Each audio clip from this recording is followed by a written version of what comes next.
Welcome to Hurrdat Sports Live. Logan Nisley for three, deep on the left wing. You betcha. Off the assist from Kellen Hink. The fourth CBA 3 of the game for Logan Nisley. Attacking the interior with the big guys. Condon had a point-blank shot there. Strong off the mark. Chanyelu the other end. Boy, the big men can fly.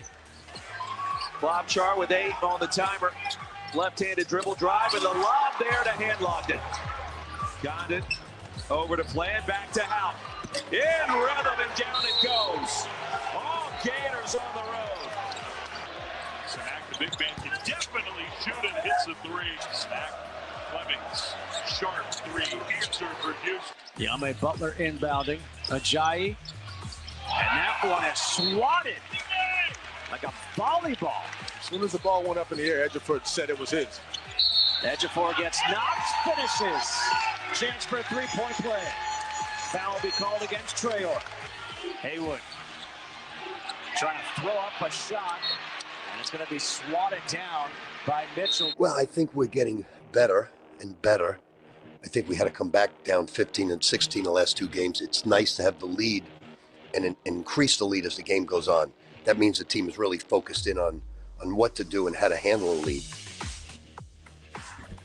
Good morning. Welcome in Hurrdat Sports Live, presented by Next Gen Male Medical. That's DB. I'm Ravi. Lulla here at Hurrdat Sports Bar and Grill. What's up, DB? How we doing? Oh, we're doing all right. How are you? Good. Hanging in there? See. Not too bad. Necesito I don't need much. lip cleaner? cleaner? No, but if you're looking to liquefy your insides, I would suggest digesting cleaner. Do that. How'd that go for you? It's good. It's really good. You sure it wasn't something you ate? No need for Imodium or Pepto or X-Lax or anything like that. Imodium is the other. I know. I get it. one. Yeah, I'm just That's throwing out. That's what I terms. needed in Indy was the Imodium. Yeah, that was really weird. Here's my I wish, like if I could go back and get a few things. This has got to be number 1 on the list of life failures. I think you should have given your boy a heads up. As opposed to me thinking you were just weird, I think you should have just been like, hey, not feeling good. Buckle up for this trip. I'm going to make a stop every 2 hours to relieve myself. Then I wouldn't have low-key in my head incessantly made fun of you and thinking that you were the strangest person ever that had an affinity for defecating in public restrooms. Yeah, it wasn't like my favorite. I just did not understand that. It's not like I was like, oh man, road trip. I got to poop in as many truck stops as possible. And at that time, I knew, obviously, I've known Sasha way better than Avery at the time. Yeah. I just wanted to look in the back seat and be like, is this dude serious right now? You betcha. He had to use the restroom when we picked up the rental truck. That was on 132nd and Millard Ave. What are we doing? So that was a preemptive, trying to get out ahead of it. Yeah. That's all. I always do that. Like whatever our last stop is before hitting the road. I think that's weird. I will. What are you, 12? I will try and listen. Hey, we'll try and get Mark, something out there. Hey, tell Kyle, make sure you guys go use the restroom first, okay? Yeah, nobody has to tell me though. That's why I'm an adult. Kinda. It's like be like, hey, I know I need to use the restroom. Nobody needs to remind me. Yeah, so I'm good. You feeling all right? Yeah, I'm good. Feel pretty good. I thought you were. I'm on the hunt today, though. I thought you were gonna say you should have given me a heads up about the disinfectant, and I was like, I told you not to do that in real time. I was like, hey, that's a bad idea. Well, the one that I smelled only had a little bit of a different smell, so odor. That was safer. I knew it wasn't water. Okay, it's fine. What are you on the hunt for? So, I've been very concerned about my mother. Okay, she hasn't felt well for a minute. Hasn't been getting out much, so she sent me kind of a long message yesterday. But she's looking for oxtails. Oh, okay.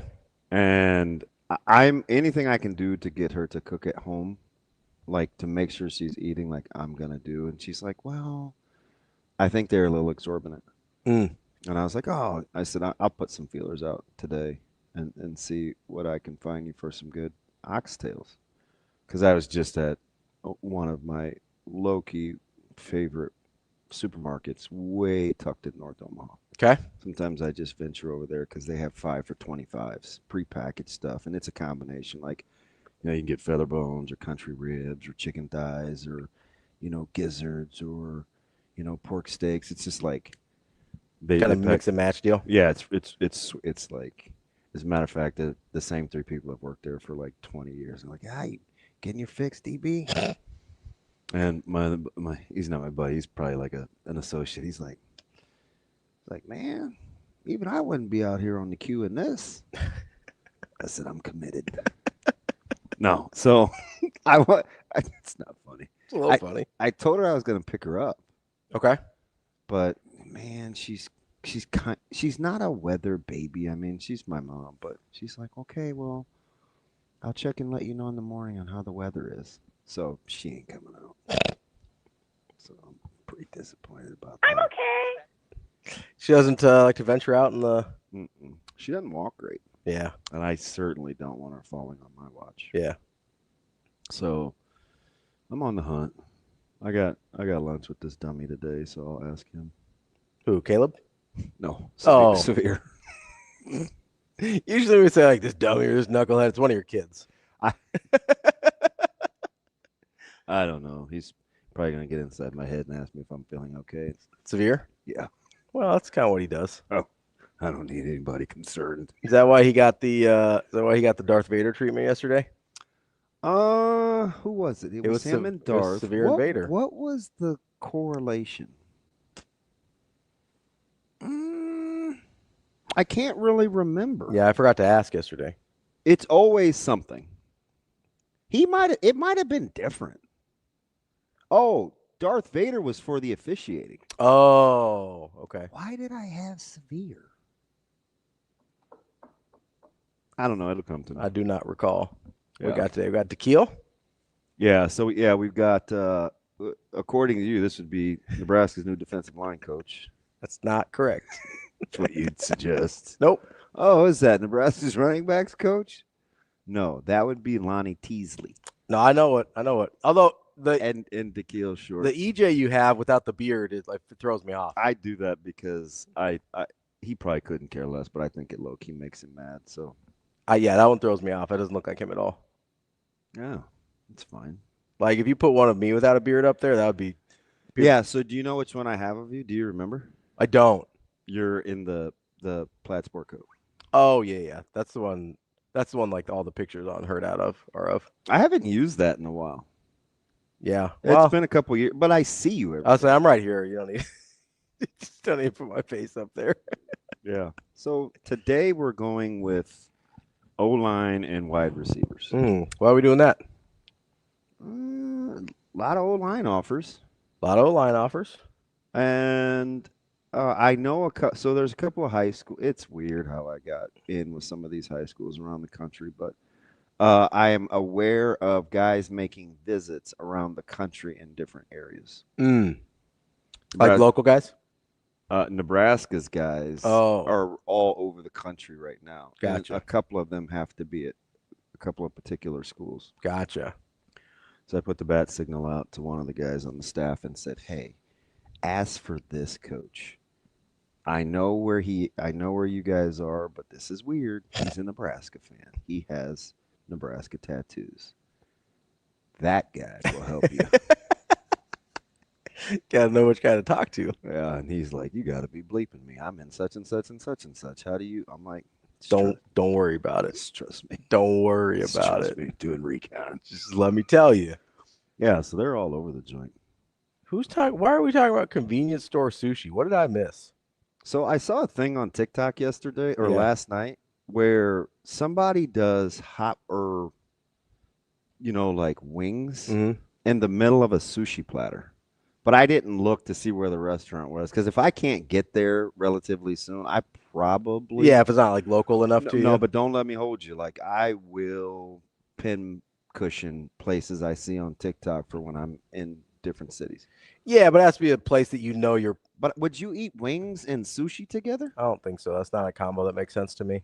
I think it's not too far back. I think I can go back and get it. I'm not gonna like die on that hill, but yeah, it's not something that I think I would jump to be a part of. Oh, okay. Yeah. But Like, it's a weird combo. sushi in bulk, you know, I also don't love. is it omakase? Omakase. I'm not sure the correct pronunciation. Now, I would get that, Mhm. like, because I can eat a ton of sushi, but I don't know. Depends on who I'm eating with. If I'm like, oh, here, you grab some, or you look through that, or you know, sometimes people pick through it and they see what's. I'm kind of growing up. I think I can get over that. I don't know. You told me a story the other day that I was making fun of you for a little bit. What'd I do? Somebody had ordered some food to their residence, and basically as soon as anybody else touched it, you were like, well, that one's no good. Oh, yeah. Yeah. Which is, can I be honest, the most ironic thing about you being a food germaphobe when people touch it, but then you refuse to store it properly to avoid further germs. That's fine. Scene set definitely needs context. There's 4 or now this is probably normal. I shouldn't have even said that because now it sets the stage for everybody to say it isn't. Let's scene set here. What do we got? Okay, there's a 21-year-old, Mhm. another grown man, and another grown man. Okay, so 3 grown-ups and 21-year-old. Lot of testosterone. Okay, and your boy walks in. Mm-hmm. I'm super familiar with everybody's hygiene and how they're no, you know, I know the guys really yeah. But they're dudes. Mm-hmm. They've been there all day. Mm-hmm. No idea. Might be sit and watch TV with my hands in my pants, might be pick my nose, might be clean my ear, smell my finger, might just be regular normal people. I don't know. Okay. So I walk in. There's containers. Yeah. They all have food in them. Said person is like, hey, I know you like such and such. Try such and such. Mm-hmm. So I'm like, oh, you know, getting ready to do this. I don't know if I want it. In my head, I'm not being pretentious because I don't want to look a gift horse in the mouth. So I love what they ordered. I just didn't love how they ordered it. Okay. They ordered it how most people would order it. I like it separate without all the stuff. I'm not going to say what it is because that's a dead giveaway for probably who I was with. So, but you want to be able to put it together yourself if you want to put it together. Correct. Sort of like Chipotle style. Correct. Okay. But in all the containers. Yeah, I got you. And the ringleader was like, hey, you try that. It's in that container. So they get up and they like pull out of it and then they close the container again. And I was like, and it happened like 3 or 4 times. Mm-hmm. I'm not going to be fourth. Like if I'm first, that's fine. I don't know why you're laughing at. So because first Kobe asks a valid question. Have you ever eaten at a buffet before? Yes. Okay, so what's the difference? So if Kobe continues to be dysfunctional towards me, he and I will never eat together. But this is what would happen. If Kobe and I were sitting in a booth, mm-hmm. I would be on the lookout. I'd be like, ooh, fresh tray. Okay. Go. That's when I go. So you only eat out of fresh I'm trays. a buffet veteran. I'm not one of these people that thumbs my nose up.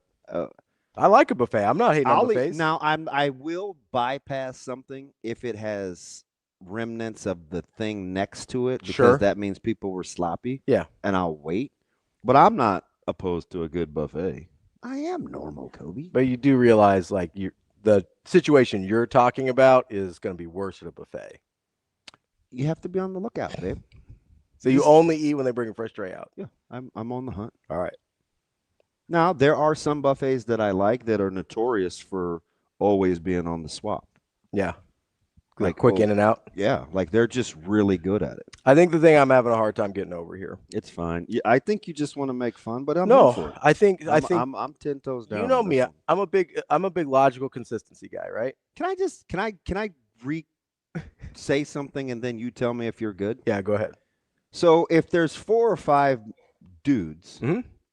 I don't know. Is there like a demographic that's worse? Would women be better than men? Certainly, everybody's better than kids. Oh, for sure. Because Kids are those filthy. are super butt scratchers. Filthy. And they're filthy. Like nose pickers. Yeah. Yeah. Disgusting. Okay. So Not good hand washers. I just want to say this. Yeah. If you have, Oh, I know the demographic I would want to eat with. let's say it's like rice or fries or there's a bed of something under something. Mm-hmm. And somebody's like, hey, go try that. And they do. Are you going back in there later? Yeah, I don't care. Okay. I mean, listen, here's if you're talking about a demographic of people that I would be the most comfortable with, that I'm not going to get sick. This simply started by me trying to find my mom oxtails. I don't know why we're making fun of me right now. Number one, I think it would be food industry people, because those people wash their hands all the time to the point where like their hands like get like super dried out and stuff. So food industry people, I would trust to be sanitary. So that would be my number one demographic, is if I'm doing a situation like that and I get to choose, zero worries at all if I'm with food industry people. So the buffet thing for me is more about temp than if I think somebody like ran their hands through it. Okay, but that's, I think the point is, like, if strangers are in with the food, how is that better than if people you know are in with the food? Psychological. You just don't think about it? I don't know, to be honest. That's where I got the other place I got hung up is it's I have selective ignorance. for sure. We all do. Like, just depends on what it is. Yeah. I just think it's a little funny that I can't stand Sabalenka, by the way. If that's your girl. No, she's not. I can't stand. I really thought Mboko had a shot but and it doesn't have anything to do with how she treated what's her bucket. Coco. Because I don't rock. Yeah, with you're not a big I Coco don't fan either. Rock with chocolate either. Or that's off air. Coco Goff. God. So you got me shook. No, I'm not a Sabalenka guy. So I don't think that's weird what I did. No, I understand that would be a hang up for some people. The part where my brain automatically goes to is like, okay, that's a germaphobe type thing, which is fine. But then how does that not translate to food storage? The germaphobe part of your thinking. That's the disconnect for me. Because I know all the floaties in my own house. But you admit there's germs everywhere, right? There's germs everywhere. So if you leave food out in a place where the germs can grow or the bacteria can grow, it doesn't matter whose germs they are. Sure. I mean, it makes all the sense in the world when you say it out loud. But also, as long as you if you're admitting hey, it doesn't make sense, I'm cool. 2 or 3 times I turn the oven on, like I'm using a scraper and soft scrub to make sure the burners look immaculate. Or when it comes out of the oven or off, I don't cook a lot of meat in the oven, but the grill or whatever. Yeah. Oh, I'm not questioning your cleanliness at all. I'm putting it in a container. There's no like, ooh, where's this bin? No, it's not a where's this bin. There is inherently germs in food. That's just a thing. It's fine. And when it is not I don't really care about those. Stored properly, then that's when you get sick. It's just when you see somebody rummage through something. I get psychologically it's harder when you see it happen. Yeah. I get that. I don't know why you're trying to vilify me. I'm not trying to I'm trying to get to the bottom of this. It's like, and plus, I'm just trying to understand. You know what I convinced myself? What's that? I wasn't hungry anyway. So that was the competitiveness. You're like, it's not because you made it gross. It's because I'm not hungry. I know one thing though. I did want a steak at the end of the night. I was starving. I was gonna say. Dude, but I don't get hangry though. Here's the thing though. You're pretty good about going hungry. I can go forever without eating. It's not a cool thing. The funniest thing to me is just it was food I know you like, and like that had to kill you. Yeah, it smelled so good. It's in my top 4. Me too. I love that. Like one of my faves. Yeah. So now this is way gross. I could have Micah call in that meat because I'll get 4 or 5 sides. Yeah. Of just the meat. Yeah. I can eat it for a week. I used to, so I'm going to refrigerate it, but yes. At some point I will. So I just did this. Did you? Hey, listen, did you refrigerate some food? Oh my God, I hate you. Yeah. No, I'm really proud of you. Anyway, I make homemade Cheez-Its with grilled cheese, right? 400 parchment paper, little seasoning, slices of cheese. I do it myself.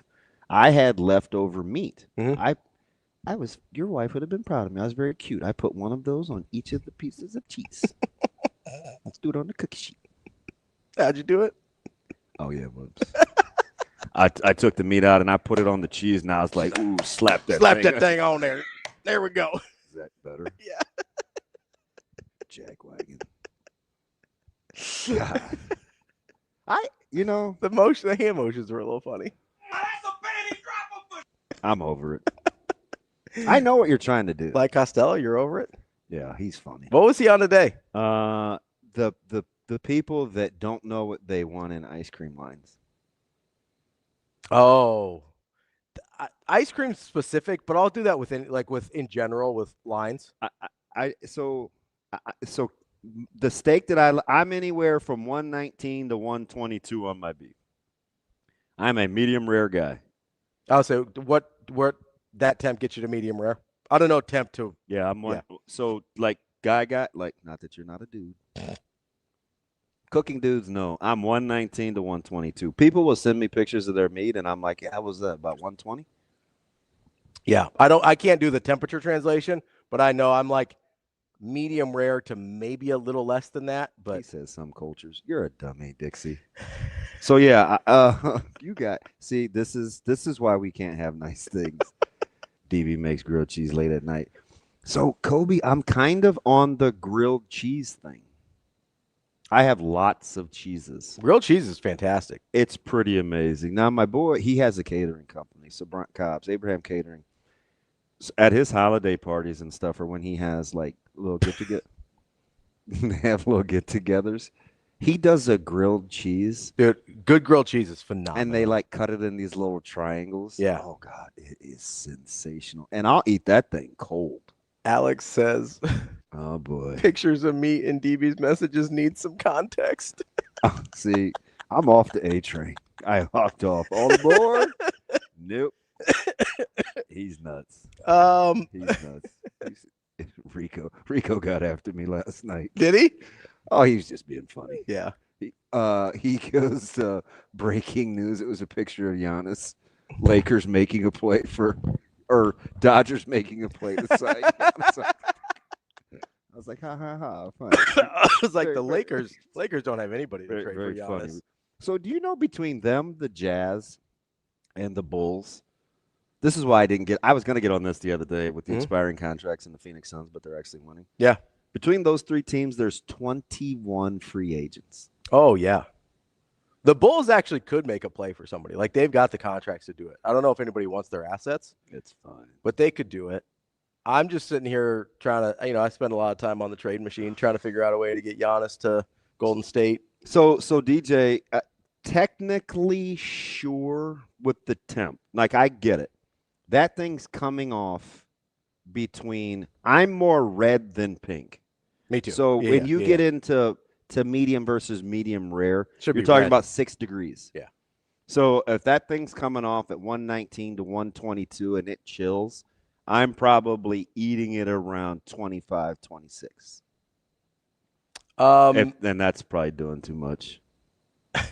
Some people you can't take Dixie. It's fine. No, Shane says, Shane, not that Shane says medium rare is 130. He's got an argument with you on the. So I mean, he's 10. not. But you want it on the lighter. I want it on the more red side. Less he's done. not. I'm not gonna fight him over that. Like, he's looking at charts. Yeah, and it'll tell you the temps and. Jack says he does. Actually, he's correct. Jack says he does his steak at 160. What is that? Is that like well done? I think Jack's got to be joking with me, because that would be like my barber who says medium well plus, and I think, or medium rare plus. No. Oh, he says that's for his wife. 160 is a briquette. Yeah, I cook with those. That thing is that's a travesty. In my bar, like D Knight, he eats fillets at bougie places. I'm like, he goes in and orders them. They have to cringe when they hear you. Oh, they do. With your made up temp. And then it's a fillet. Can I tell you, there was we've had probably in our 30-some year history. Yeah. Jack says he does his 130. The 160 is for his wife. We've had 4 probably get out, I'm not cutting your hair again arguments, which is pretty good in 30 years. 4 out of 30, not bad. Where he's like, hey, there's other barbers in the city. Like, do your thing, DB. I was like, wait, you can't do that. And now this is a guy that I've asked him before. This was way back when in my 20s. And I was like, do you even care about the customers? And he was like, no, I don't. I should have left right then. But he's really good at what he does, and he's one of my best friends. So as we matured, this was 2 years ago, a knockdown drag out. Like he ended up telling Micah, hey, you know, your dad and I, we're not normally like that. We ain't mean to argue like that in front of you. Do you know what it was over? I'm going to guess meat temperature. Meat temperature for steaks. I mean, medium well plus, which is not a real thing. That's just well done. It was so intense Horrifying. and so stupid. This wasn't like Tracy McGrady, Horace Grant, like Matt. This wasn't real stuff. Normal barbershop talk. This was meat temps. Yeah. And we got into this culture thing because we've always gotten bad leftover cuts of meat. So people burn it to get rid of the germs. So that's what, but we've evolved. We're not Cro-Magnon. I don't have this big monobrow, like unless you're Anthony Davis. But sorry, AD. That's cosmetic. That's a choice. I just don't think you should eat meat like that. No, so there's a couple things there. Number one, I do know that stereotypically black people do take their steak more well done because of what you mentioned. Historically, they didn't get the good cuts of meat, so they had to make sure it was cooked all the way through, right? Hey, did he make you cringe when how he said black people? Black people. So I don't get fined? What do you want me to say? African Americans. What do you want me to say? Ravi. What do you want me to say? Now this is funny. You tell me how you Adam want me to say Bryant happens to be a brother, but he was at Hy-Vee 2 weekends ago. It was freezing. It was like 6 degrees out. Yeah. It's like, DB, man, what are you doing out? I was like, what are you doing out? And at the very end, we exchanged some pleasantries. I was like, hey, man, go back there. They have an overstock of chicken breasts. You have got to go get them. They're freshly sealed. They're chicken sandwich. And he's like, bet. And you could just tell the person I was with, like, oh, how convenient. The black guy telling the other black guy to go get the chicken. Not a deal on chicken. In my head, yeah, I was like, they're like boneless split breasts. We didn't grow up eating those. Like, those were for the bougie people. We like the necks, the back, the gizzards, we eat breasts for like the beautiful people. I'm dead serious, dude. It was in our house growing up. Ask my mom. It was probably the last piece left on the chicken. Really? Yep. So I understand the temp thing. We grew up calling thighs second joints. Really? Yeah, I don't know why. I've never heard that before. I don't know why. He did say it like that, didn't he, T-Mac? No, that's how you said it. No, that's how you said it. Like black people. I'm like, who? Black people. Black African Americans. I ain't that dude. It's whatever. We got a couple days before I gotta be nice to you, so we're all right. I'm telling Bill. I think he knows. I was nice to you on Martin Luther King Day. You can't say that. Why not? First of all, okay, I'm not doing it. I'm not. Why not? Because you know how I feel about the month. You mad that it's a shorter one? Oh, God. What did T-Mac say there? T-Max's countdown is on, Ravi. That's right. Oh, God. You guys got 28 days of kindness coming from me. Who is you guys? Black people. No, sorry. African Americans. Sasha's like, oh, God, pull the plug. Hopefully the phones are still broken. Pull the plug. Did you guys just find out about who's you guys? See? Now you got him started. You guys. Did you get No, he didn't say you guys. Didn't you just find out about chicken thighs? You were talking about that. Yeah, I did. Yeah. I didn't start eating chicken thighs till the year after COVID. Yeah, you said COVID year. Yeah. That was courtesy of Derek's talking about the phone lines. I want that to be very clear. That was courtesy of Severe, who, by the way, The chicken thighs? is black. He is. He's a black person. Or an African American. He had been telling me about chicken thighs for years, and I was like, I don't want chicken thighs, man. And he's like, you got to try it. And then my white friend Heath. Well, I could have told you it's Heath. I mean, smoked them, and I was like, ooh, all in on chicken thighs. Yeah. Changed my life. I have some thawing right now. I know who Heath is. I've met Heath. He's the GOAT. Yeah, we like Heath. Good guy. Heath's why I wanted you to buy me that strip loin. Oh, it was he cook it up for you? Yeah, he buys the whole strip loin. I mean, you can get paid out however you want. Yeah. You just gotta name the time, place, whatever. Give my mom some oxtails for a treat. I know. I wouldn't pay $40 for 5 oxtails, though. I don't know what the price is, but I was talking to that would be a waste of your hard-earned money. A guy yesterday. Well, you earned it.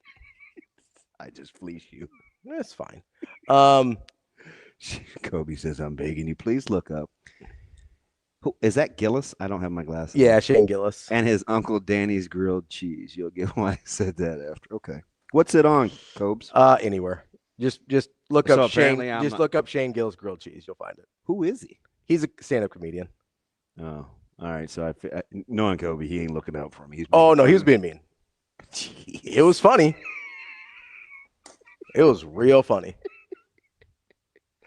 I might have to move him off my unprotected picks. I might have to move him onto my protected picks. I'll be honest. Kobe is like that guy. I feel like the Raiders right now. Kobe's like the guy that just ran a 4.240 at the combine. Hey, you want to take a shot? And I'm like, I think I could turn him into a football player. He's my Fabian Washington. Why's it got to be the Raiders? Because they do that. They did that for like 6 years in a row. Darius Hayward Bay, Jet, Fabian Washington with 2 T's. Why you got to bring up old stuff?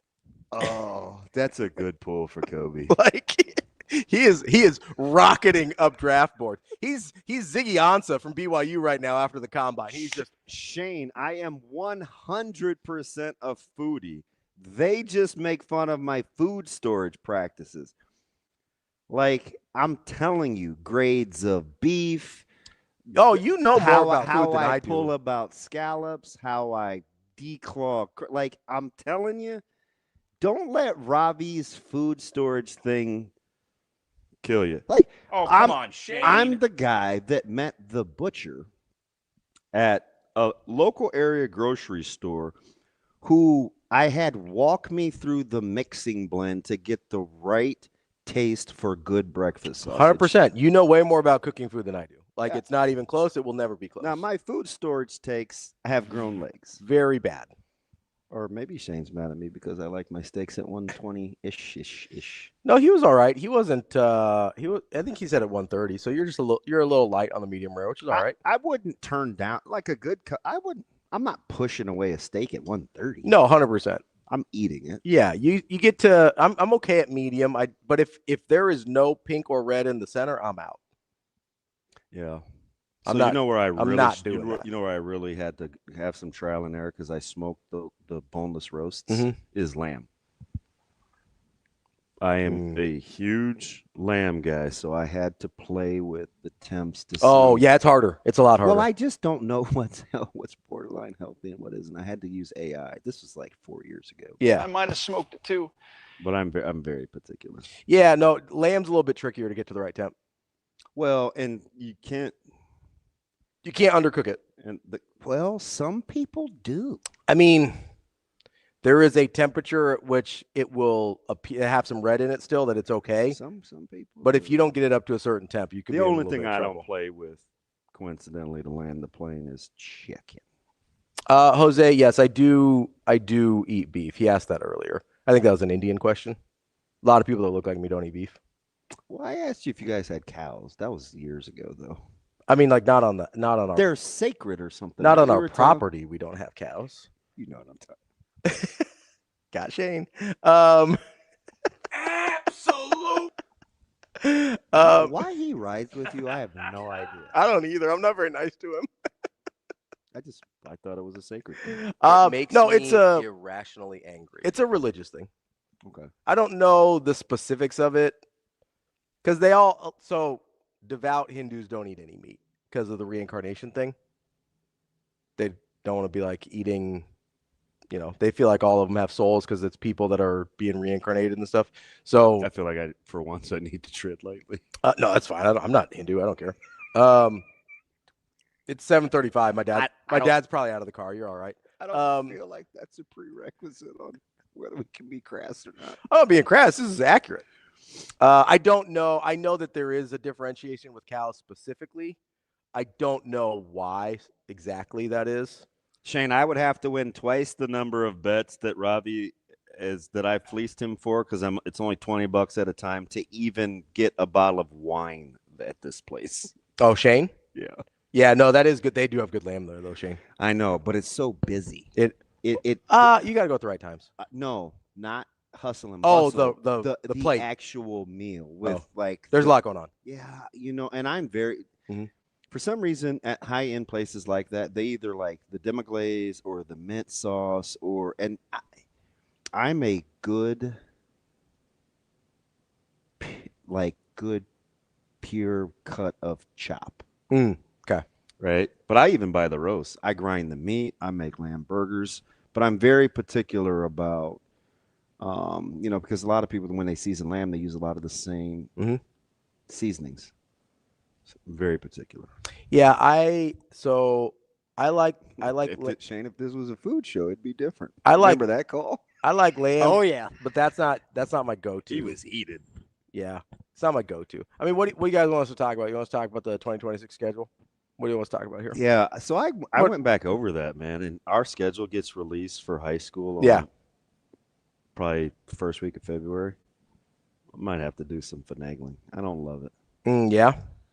Yeah. Like calling some of the other schools, get some days switched around, or what do you mean by finagling? I don't know. Might need a couple Thursdays. Yeah. I'm really hoping. I know Mitch said they might move one of these to a Friday. I really hope they don't move another one to a Friday. So I think they have some room. You think they have some wiggle room in terms of when they have to get their next Friday in by? We have Dr. L's on next week as part of our spectacular show. You thought I was going to say something else, but I'm not. We have Dr. L's on next week. Apparently, Dad's still in the car. He says he's laughing though. He's got a good sense of humor about things. Damn it! Well, at least it's his own son that's the knucklehead. No, I thought I explained that well. Wow, I'm so embarrassed. It's like my mom the other day, and she goes, and I'm doing her voice because it's over text. Yeah. She goes, sometimes you just need to stop talking. I don't know when that would be, Mom. D, I'd prefer you not do that because that's kind of the job. We gotta literally the only thing we have to do is keep talking.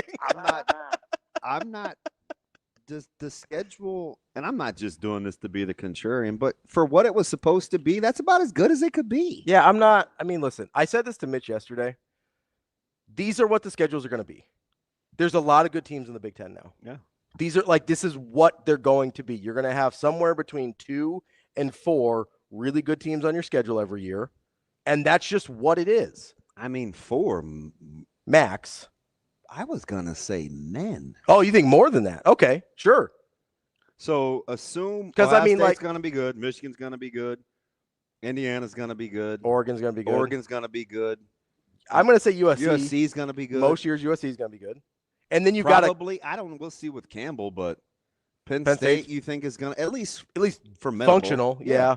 Iowa's going to be I think hard to deal with. 4 might be men. So when I say 4, I mean like playoff contenders on any given year.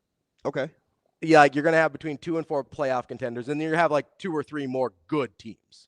Are you aware of all the new Big Ten? Did you read the email? Which one? The schedule release that didn't have the schedule attached to it from no, I didn't get that one. So like Chesney and Fitzgerald and Matt Campbell. Yep. I'm like, oh, that's right. We got a lot of new guys. Yep. Yeah. It's going to be fascinating. I think that's Chesney, Fitzgerald, Campbell. That's it, right? Yes. For new ones? Yeah. Yeah. Who has better coaches, the football or basketball? I know football has the best coaches in the country, full stop. Especially when you factor in assistants. Yes. Like full stop, no questions That's the thing. So when I started getting closer to some of these coaches and looking at what the assistants do and kind of how, and then watching games and how they attack certain things. Assistants are critical.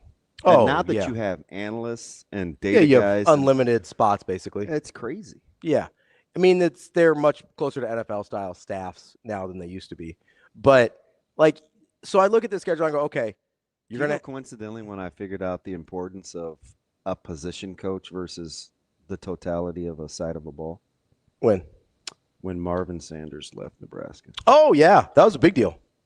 I was like, whoa. That's like 2009. I was like, this is 2010, somewhere in there. It looked like you take things for granted because it's very topical. So but then you get into the. I'm glad you brought this up. Why? Because for once, I'm always glad when you bring things up. I love talking to you, DB. You're so stupid. So you know what? You placating me does not work. There's a lot of people like. Obviously, I was very high on the D-line last year. That didn't work out. But there was our listeners have let you know. There was a reason I was high on them. I think there were a lot of guys in that room that are talented. I think there's still a lot of guys in that room that are talented. But it seems we also seem to forget the opposite of that when you go from a D-line coach that obviously wasn't getting it done, then he got let go for it, to hopefully better D-line coaching, that it can flip the other way too. Yep. That it can go from the Marvin Sanders, you play really, really well, to Marvin Sanders leaves, you play really, really poorly, to, hey, we've got a guy that didn't get it done, got fired for it, to, hey, we've got these guys. Let's assume they're good. We don't know yet. That one was just the easiest for me to see with my own eyes. Oh, yes. It was super blatant. You know, it was like, hey, this is what he likes to do, two grab with the bracket coverage and, how they like to lever and spill. And so the philosophy didn't change. Yeah. For Bo. The like on-field on-field stuff teaching changed. Did. Yeah. Like it's just like losing Carl. Absolutely. Right? So like I think we undersell that. But it also got me to pay attention. I do too. To the importance of pay more attention. I think to the actual of assistant coaches. I think you've got another great example of it, even though I thought the offensive line was more maligned than they should have been last year. You're replacing Donnie with literally one of the best offensive line coaches in the country. And like I don't think people appreciate the level of difference that can make with the exact same guys. Like that's not even the exact same guy, but with similar talent. And I think it's just we saw it with basketball. I mean, look in Lincoln. 100%. With Nate and the Big Easy, and you get rid of a couple guys, you tweak a couple of things, and it's like, Or, I mean, I think Rink Mast is a good example of this. Rink Mast has been better in the Big Ten at Nebraska than he ever was in the Missouri Valley at Bradley. 100%. Even before this year. 100%. His first year at Nebraska, in a better league, against better bigs, on a night-in, night-out basis, he's a better player than he ever was. And that was a one-year difference. Good call on Whittingham. Dang it. Oh, yeah, Whittingham. I actually forget about him. I do too. God. Oh, yeah, like. Good pull, Richard Little. Coaching in this conference is a bear. No, we can't call him Little Clown. Can I just call him LC? Guys call him Clown? No, how about just LC? As in Greenwood. It's in his name. Why did he pick that? I don't know. LC like the Titans? He's probably like 6'4", too. Lewis Central? And never jokes. You big Lewis Central guy? I actually am. Yeah. That's... Buddy of mine went to Lewis Central. Well, that's Heath's kids. Oh, that's right. Yeah. I'm all in on Lewis Central. Yeah, no, that's Plus, I like their coach. Good I tried to get him in the Metro. Did you? Long time ago. Back in the day? He's not having it. He's like, yeah, no. I got a nice thing going over here at LC. Yeah. And I remember his high school years, and then when Camrad went to go coach at the rival, and I was like, ooh, gutsy. But yeah, I'm all in on Camrad. Yeah, I think the maybe he's a LC Greenwood fan. Who's LC Greenwood? Plays for the Steelers. Should I know that? He played for the Steelers. One of my favorite players of all time. Okay, that's an old school one. Okay. Yeah. I don't feel bad for missing that. Husker Dominator. Why don't kids from Lewis Central go to Millard South? So You know what's really pissing me off about this whole Millard South thing? What's that? And maybe it's just because of the optics. Mm-hmm. But there have been more historic runs for longer periods of time that we weren't near as bothered by. Yeah, absolutely. This has been Millard South's been a thing for literally 2 years. So it's like they were good 3 years ago. Yeah, but they lost before they even got the state title game. Yeah, this has been a thing for 2 years. I like our new stream. What do you mean? Like we the new guys? So many good, we got a lot of new guys. People. Yeah. Well, I got you a couple of tweeners now. I don't know. Joe Good wants them to play the Millard South, go play the big boys out in California. You just gonna steal my name from him? I like it. Get your own. Fine, I'll call him Jose Bueno. That's not how you have to say it. By the way, where's Juan been? Yeah, I haven't seen Juan lately. Juan might be on a tequila bender. Why tequila? No. I didn't know if you guys had talked about it off air. Not gonna get me. Okay. Juan was very specific. Okay. I didn't know he said it. Big tequila guy? Wow. Just weird. I was just asking. It's fine. I didn't know if you guys had off air discussed your tequila affinities. I'm watching you. No, I agree, Kobe. That's 100% true. Yeah, I'm watching you. See how you just tried to low key do that to me? What'd I do? You just want tire tracks all over your boy. It's fine. And Juan's not gonna be mad at me because I intimated he drinks tequila. I gotta get him in before Monday.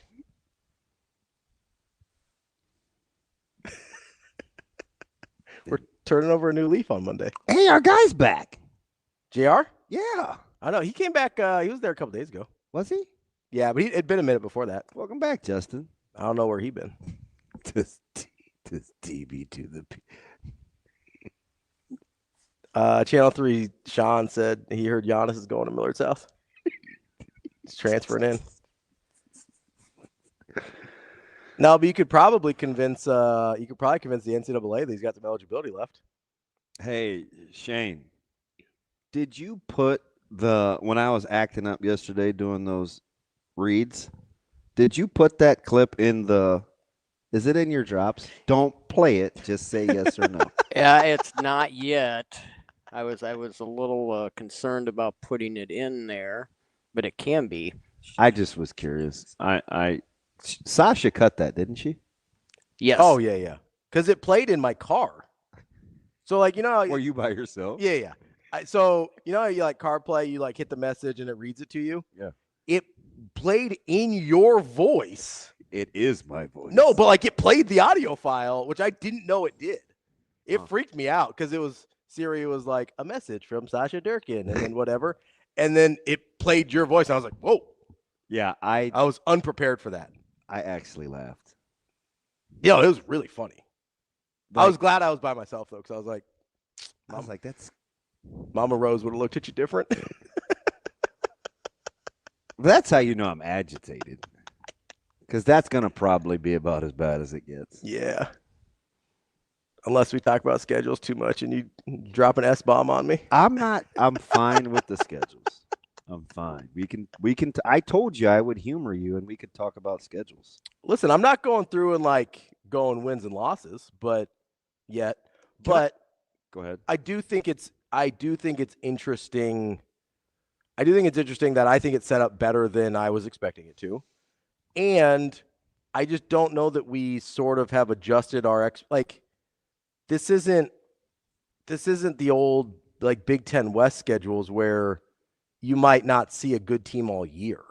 Have you gone back and allowed yourself to think about if we would have stayed legends leaders and then you divvy up the new arrivals accordingly? I have not thought about that at all. What made you think about that? Just because we talk about scheduling imbalance. Sure. So I harken back to the days of divisions. I have to imagine it would have, they would have tried to divvy them up. It would have balanced itself out nicely. Right. Because you'd put some of the better teams in I don't know which was the bad one. Legends? Whatever one Nebraska was in. Yeah, I can't remember which one was which. But so you put some of the better teams like your Oregons and USCs in the new one. I think it would have evened out, but I think we also just have to kind of recalibrate our expectations for what schedules are. Like, this is what they're going to be. Mm-hmm. And not just for us, for everybody. Like, this is what a Big Ten schedule is going to look like. That's why it's important that the SEC went to 9 conference games, because you actually could skate through with bad schedules in the SEC with 8 games. Yeah. Like, that was on the table. When you play 9 games and you have this many good teams in your conference, you're going to get 2 to 4 college football playoff contenders on your schedule every single year. Yeah. That's just what it is. And speaking of schedules, can I go back to something with basketball? Yeah. What did I tell you about Minnesota on Saturday? Mid-text while they were beating Nebraska. You said at the half. Every time they do this, they get hot and they fall apart in the last 10 minutes. Did you watch last night? I did watch last night. They were beating the life out of Wisconsin. Minnesota was up 35-17 at the half. Don't look. And it was worse than that before the half. It was. Yeah, they were ahead by more than that. So I think it was what's 35-17? That's 18. 18. So 29-9 is 20. They had a 20-point lead at one point. Yeah. And what did I say happens to Minnesota in the second halves? They fall apart. Okay. You said last 10 minutes, they always fall apart. They'll go cold. Total trash, which is what they did against Nebraska. I said there was 4 or 5 games in a row in which they did this. Yes. Last night, it's 35-17 at the half. Mm-hmm. And I told you, I said, if I was really smart, I'd grab a site and I would play against Minnesota. Yeah, you play second half lines. Against Minnesota or first half lines for Minnesota. Yeah. They got outscored 50-28 in the second half. Yep. They lost by 4 in Madison. That's hard. That's tough. You have to go look at their last 6 or 7 games. It's uncanny. Let me see what their last looked like. It's uncanny. But to the other thing, I watch all the other teams just to see. So when I fill out my brackets, it's for sure going to be torched and burned after the first weekend, right?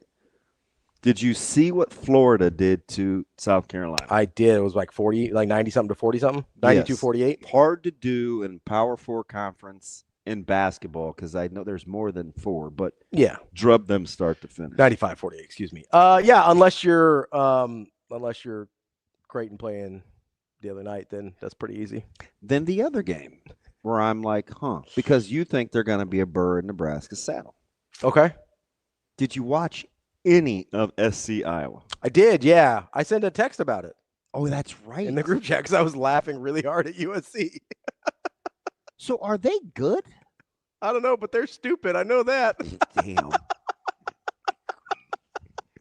See, you are so mean-spirited. In what word? No, there is no other word. You can't just say that and laugh at somebody's inadequacies. There is no other word for what they did besides stupid. I don't even think Iowa was trying to get a shot there. I think they were running to the sideline and call a timeout. I kind of agree. Like that, he wasn't setting up a play. He'd have been in the middle of the floor. I don't know. I think they wet the bed panic. I mean, those are like yellow stain sheets. That's not just yellow stain sheets. They got brown streaks down their legs, man. Like that is full on pooping their pants. So let me ask you something. Do you know more about SC or Iowa?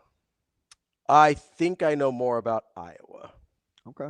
Because, I trust Iowa more. I feel like I have a better idea what I'm going to get from Iowa. You know me, I'm like mapping out this schedule in my head for Nebraska. I think I have a better idea of what I'm going to get on a given night than Iowa. Because I tell you what, no team coached by Ben McCollum would ever do that. Horrifying. I just that was one for a random kind of low key night in college hoops. I was like, file that away. And I'm not a big transitive property guy. Sure, but it's just more information. I do think. So I do look for trends for the teams that Nebraska has recently played or they're going to play. You also have to look at teams that are playing a similar matchups to Nebraska because you can get a better sense there than just a straight transitive property. But excuse me, but Preston. Oh, and Shane, it's officially time to put the concern meter out for Art.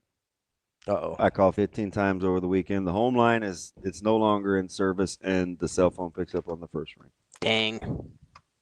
So I am low-key traumatized. Can I ask you one more? Yeah. Did you peruse anything with Seton Hall? You know, I'm kind of on the Seton Hall. I did not watch Seton Hall last night. I was watching a little Houston. Do you foresee a world in which Seton Hall scored 56 points in the second half? No. Yeah, they did. No. Yeah. They did. Xavier's bad though too. Okay, Xavier was up 11 at the half. That's fine. I think it was like 40-29 or 41-30. 41-30. Xavier's bad though. I got it. Seton Hall hammered them in the second half.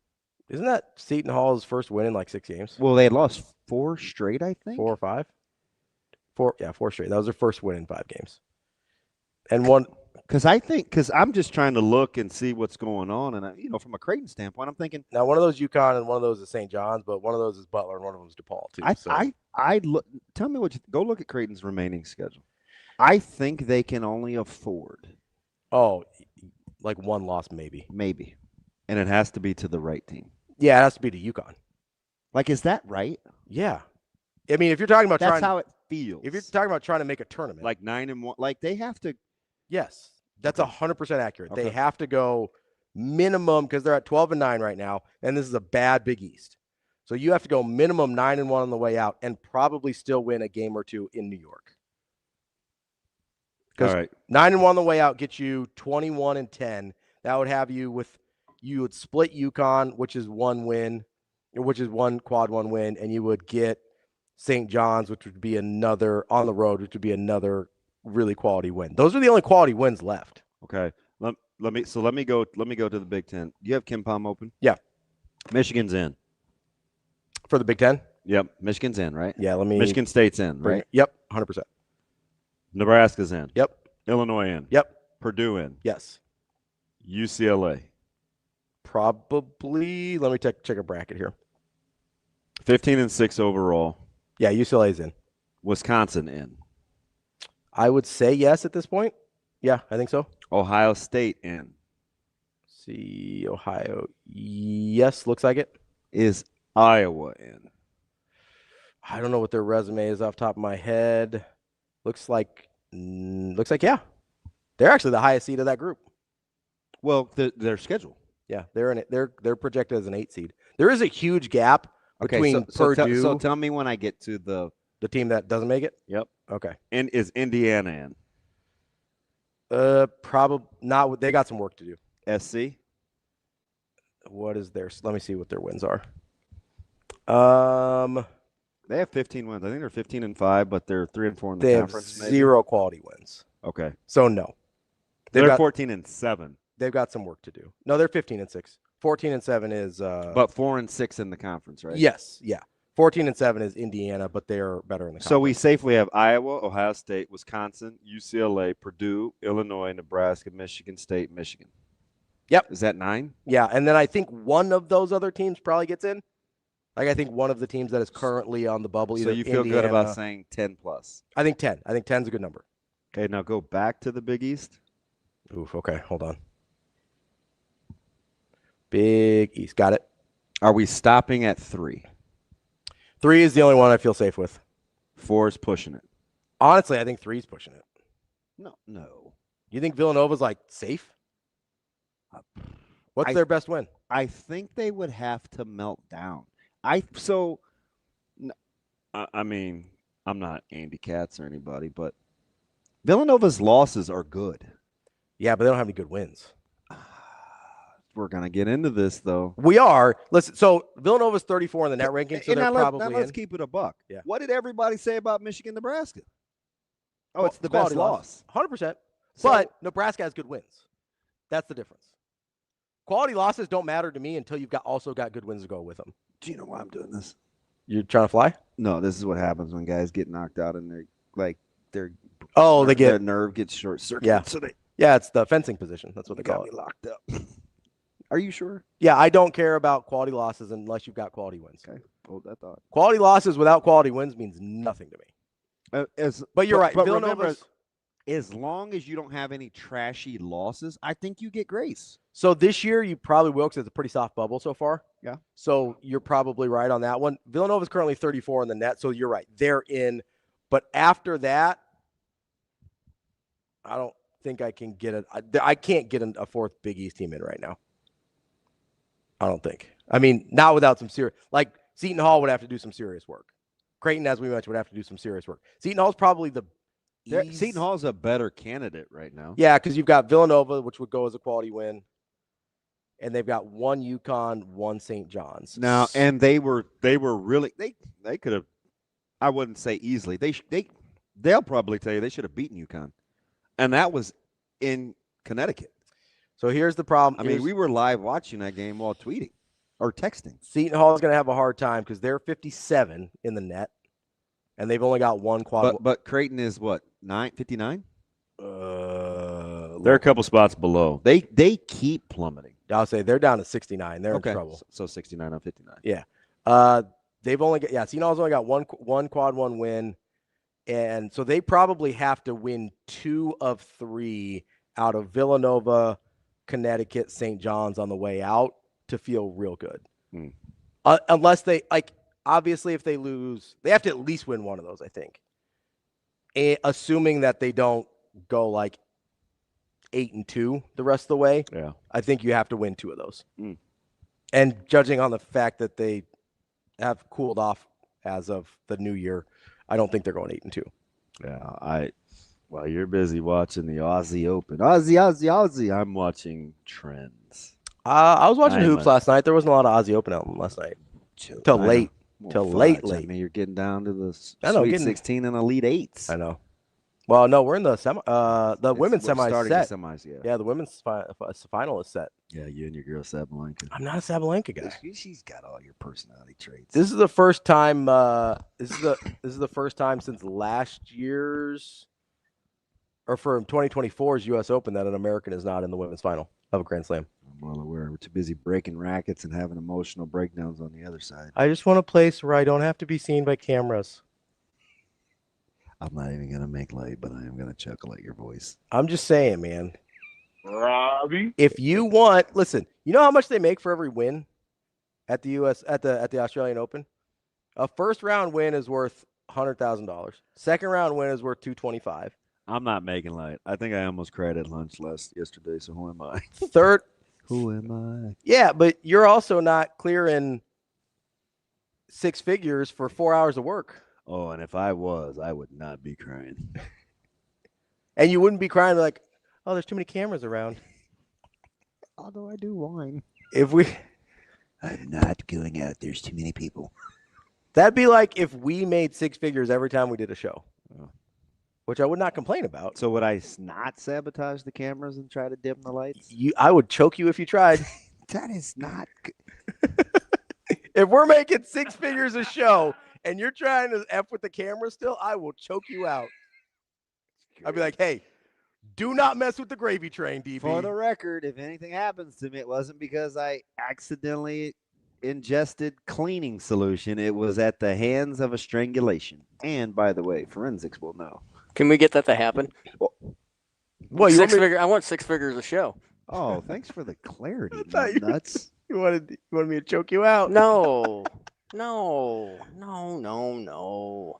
play the music and go to break. We just blew through the first hour. Freaking Austin and Rigo's going to send me more snarky Dodger stuff. Which, by the way, I'm going to say this. How about why when the Cleveland Guardians re-sign Ramirez and defer the money, nobody says anything? Because they haven't done it like 12 times. Their payroll is sketch, but it's super sketch. Ramirez wants his money for when he retires. They still got the Mets old owner running running finances over in L.A. They got Wilpon running that thing. Just so happens their next highest paid players through arbitration, and the other one is Stephen Kwan. So maybe they don't spend money. Stephen Kwan, good hitter. Oh, he's capable of going on a heater. Yeah, he's a nice contact guy. That's DB. I'm Ravi. Lulla, Hurrdat Sports Live. I think you can have both, Robin. You're not happy about it, but at the same time, you just proved you can compete with the best. Some people are calling the best team in the country. Arizona, pretty good. They lost or won in a one-possession game last night, and then this is the other team I think people are talking about. Obviously, UConn's in that discussion.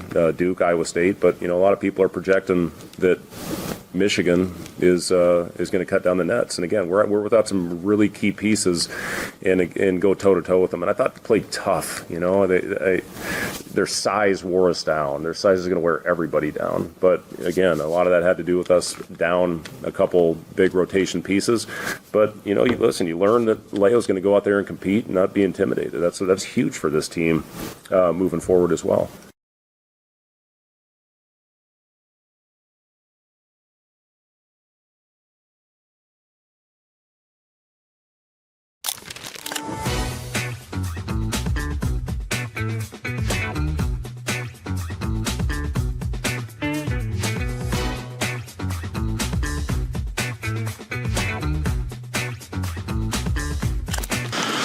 Yeah, I try not to focus on the score, but whether we were down or up, I just try to wrestle my match. And even when you are down and you see that we got 2 wins back to back before I went up, you can just feel it in the arena, just that feeling that is going good.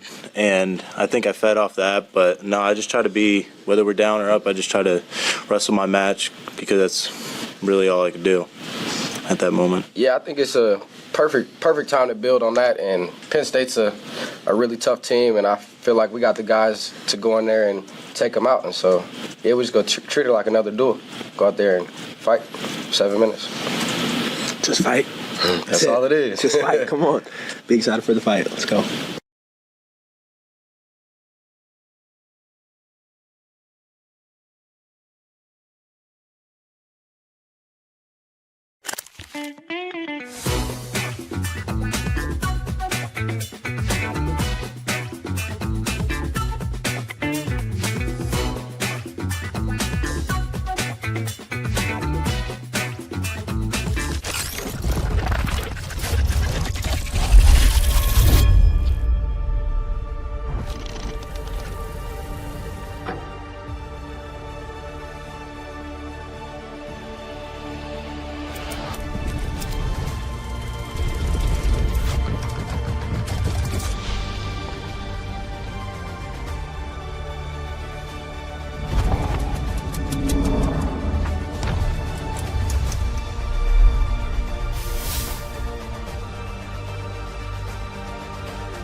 Yeah, I thought obviously the depth was tested, having Jess Petrie out of the lineup and then having the foul trouble that we did. I thought both teams, both benches were having to kind of navigate and manage how are we going to play our kids that have fouls. And so that was a difficult task. But for us, being able to have a player like Emily Fisher who comes in, and I thought, she made an and one, she took a charge, she, played defense, used her fouls, but just found ways to really contribute for our team. And those are the kind of performances I thought, Claire Johnson came in and gave us some really good minutes today, and just saw some really good things from up and down the roster. Obviously, everything, starts and stops with Britt, going for 28 and being efficient with 10 for 15. I thought she made great reads off ball screens all night.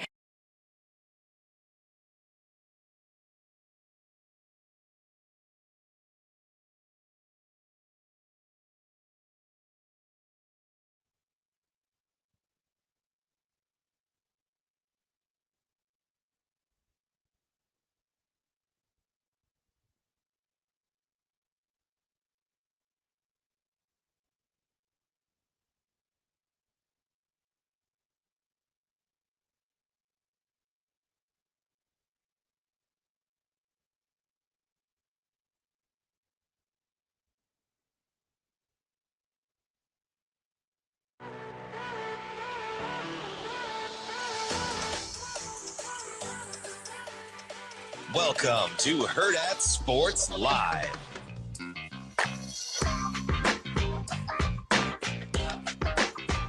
Welcome back, Hurrdat Sports Live, presented by Next Gen Male Medical. That's DBM Ravi, Lulla here at Hurrdat Sports Bar and Grill. And I'm here to remind you, we are right just about. What's up? You all right? Oh, focus. You gonna be all right? Focus, Ravi, son. Different, no, that was Miyagi. different kind of Asian. Yeah. Shout out Wyatt. Also different kind of Asian. What do they do? What do you mean they? Oh, Barbecue, remember? You enjoy their chicken. Don't forget, Glow Big Red begins on noon on February 11th and continues to noon on February 12th. That's my half birthday, DB. You big half birthday guy? You're not even a big real birthday guy. yeah. Gifts can be made at glowbigred.unl.edu, and here's where they go to help. Literally anywhere. Wherever your favorite part of the university is, you can direct your gifts to that, whether it's Husker Athletics, whether it's the fraternities and sororities, student organizations, specific colleges and departments, whatever it is. That's how you can have a meaningful impact by choosing your favorite part of the university and where you want to help most. It's glowbigred.unl.edu.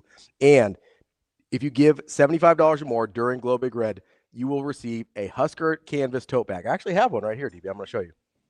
Oh, that's cute. How convenient. Do you want one?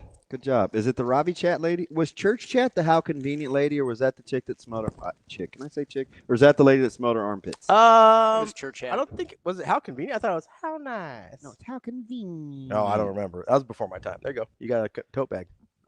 Why are you giving me your leftovers? I feel like you've had this for a second. It's this week I got it. See, Husker tote bag. That's what you get if you give $75 during Glow Big Red. I feel like I should put my my groceries in here. I think that's what it's for. This smells like food. I have not used it. I promise. It's just been in my bag. Doesn't it smell like food? One that's been in storage, proper storage. I don't know. It smells like canvas to me. Canvas? Canvas. It's a canvas bag. It's a canvas tote bag. I don't know what canvas smells like. I was about to say that sounds like the most made up thing I've ever heard, but I didn't want to call your bluff. Don't worry, I'll call my own bluff. That's special. That's the church lady, right? It's almost like I didn't just say that. No, you said convenient. You go, isn't that convenient? I was like, that's not it. Well, her too. How convenient is the church chat lady? So does she do the church? Does she do how convenient too? I don't know, but I hate when you do this to me because you know I have ADHD and I'm gonna have to like find it immediately. What did I say it was? How convenient? How convenient? Yeah. I was thinking, isn't that special? That's the only church lady thing I've heard from SNL. If there's more, I'm sure she said other words. Because you're like letting yourself off the hook already. No, that's the only thing I've heard. If you would, like, I would not know any other reference to church lady. That's all I mean. Yeah, she's definitely how convenient. Okay, there you go. Good job. I missed that one. No, not friends. Why not? No. We're not doing this. Not. Yeah, that's church chat. You want to hear it again, dumb? Yeah, I didn't hear it. Can I get it one more time? Yeah. Can I get an in that special? No. No, now you're doing too much.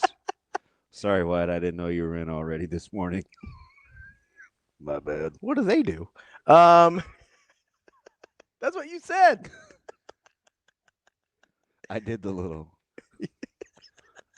What was that? I was kung fu fighting.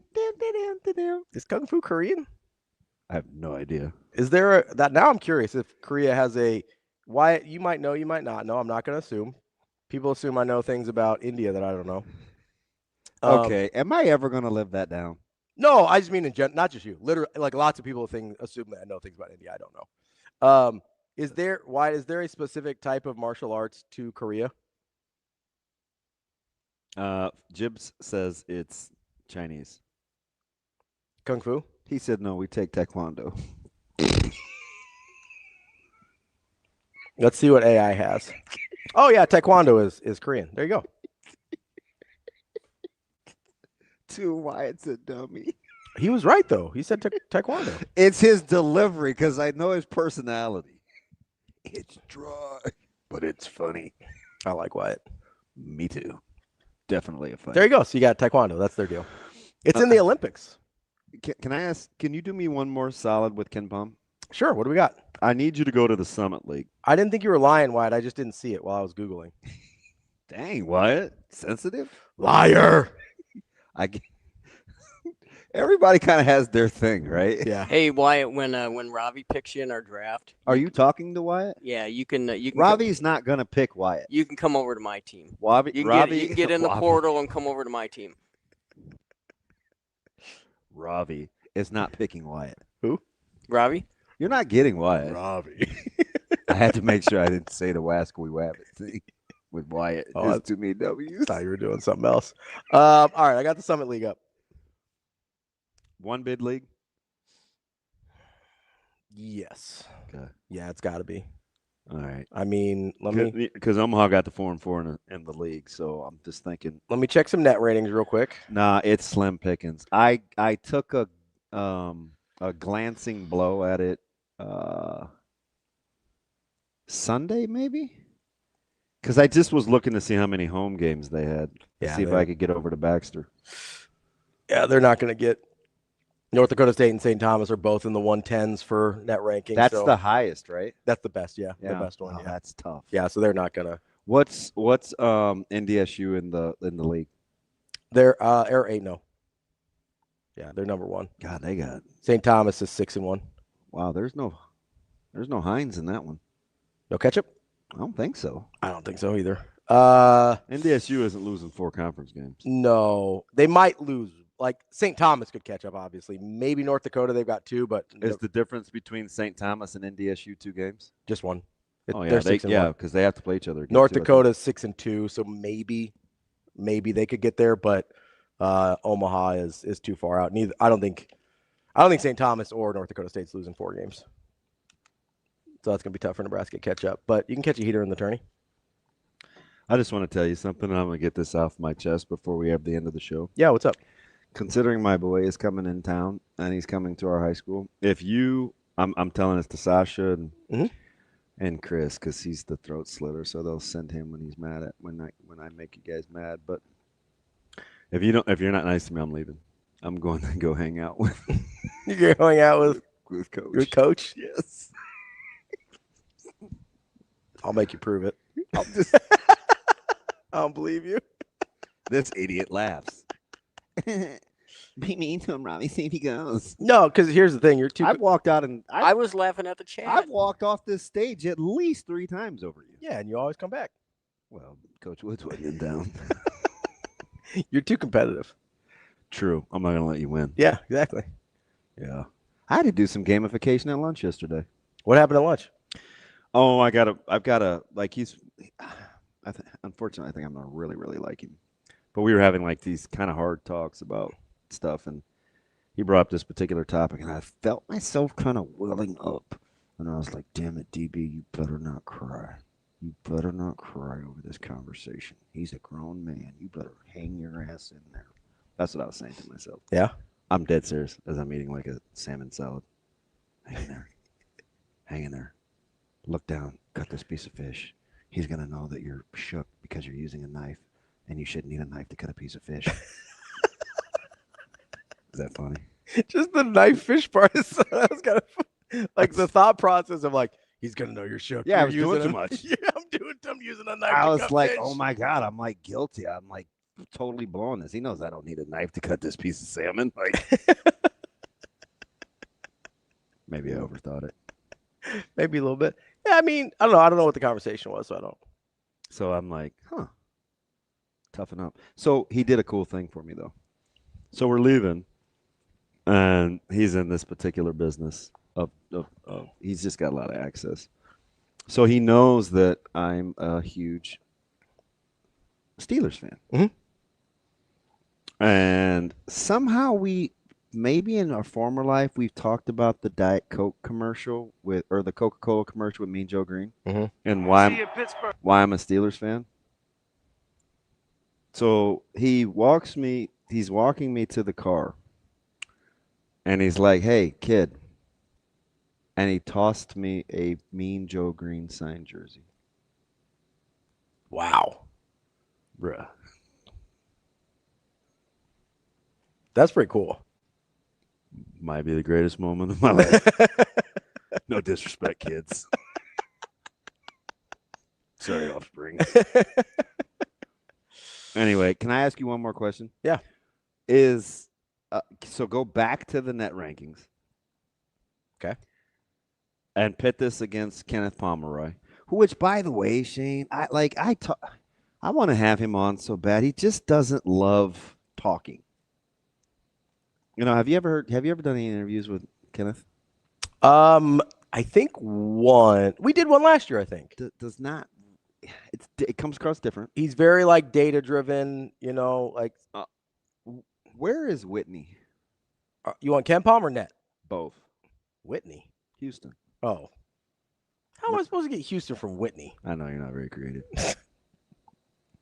Jackwagon. In Ken Palm, they are 6. Okay. In Net, they are 10. What seed is Houston for you? A 2? I would have guessed a 2 right off the jump here, but let's see. So Bracket Matrix has them at 3. Hey, little swimmers, my streamers. Who are the top 4 seeds? Oh, I think those are pretty clear cut. Oh, do tell. I mean, got to be Arizona, right? I think it's Arizona, Michigan. I have a question. Okay. Did Michigan look like a 1 seed to you, or is that say more about Nebraska? Says more about Nebraska. You sure? Yes. You're gonna have to. That's your story, and you're sticking to it. Absolutely. Michigan's really good. Michigan has looked like a 1 seed to me almost all year. Okay. Let me ask you. Outside of Penn I'm gonna State. ask you 2 tricky ones. Okay. Because I think you're gonna name them as your other 2 1 seeds. Okay. Is Duke a 1 seed? Currently, yes. I'm open to them not being, but current resume, yes, they are. All right. Now, is UConn a 1 seed? Same answer. Currently, yes, but open to that changing based on how their season ends. If Houston played UConn tomorrow, who are you taking? Probably Houston. Okay. That's not what a seed is, though. I understand. All right. You're Mr. Clear Cut. I'm just introducing. I agree with you. I'm introducing. I think Houston is probably a better team. Something other than metrics. I think Houston is probably a better team. I think. Let me ask you another question. UConn has a better resume. If Duke played Iowa State tomorrow on a neutral court, who are you taking? That one's tough. I want to say Iowa State. The high-end talent of Duke freaks me out a little. But I've also thought Iowa State has looked like a 1 seed for much of the year. Their resume doesn't currently put them there, but they're one of the teams that I look at and go, hey, if this falls a little differently and some of those teams take some losses, Iowa State could climb into that spot for me. I like Iowa State as a potential 1 seed over like a Michigan State or Illinois. Okay, so I'm just going back, and I'm not trying to hold your feet to the fire. Yeah. But you were like, oh, it's pretty clear cut. Yeah. So let me ask it a different way. Do you feel better about picking the 4 2s or the 4 1s? Currently with resumes, the 4 1s. Because I think you could argue Houston. Are you messing with me? No. I think you could argue. He said no. I think you could argue Houston, Gonzaga, and Purdue all should be 2 seeds, and they're currently 3s. Is Nebraska a 2? Yes. Is Illinois a 2? I think Illinois could be a 2 or a 3. I think Michigan State could be a 2 or a 3. I think Is Iowa State a 2? They should be, yes. But I'm not saying you can make an argument for all 3 of them at the same time, but any individual of Gonzaga, Houston, or Purdue could be a 2 seed. I like how you said Purdue. Did I forgot an R in there? It's fine. We're on a roll because Hamburgers? it's getting intense. So, I'm not saying all 3 of those should be 2 seeds necessarily, because I do think Nebraska's a 2 seed. I think Iowa State is for sure a 2 seed.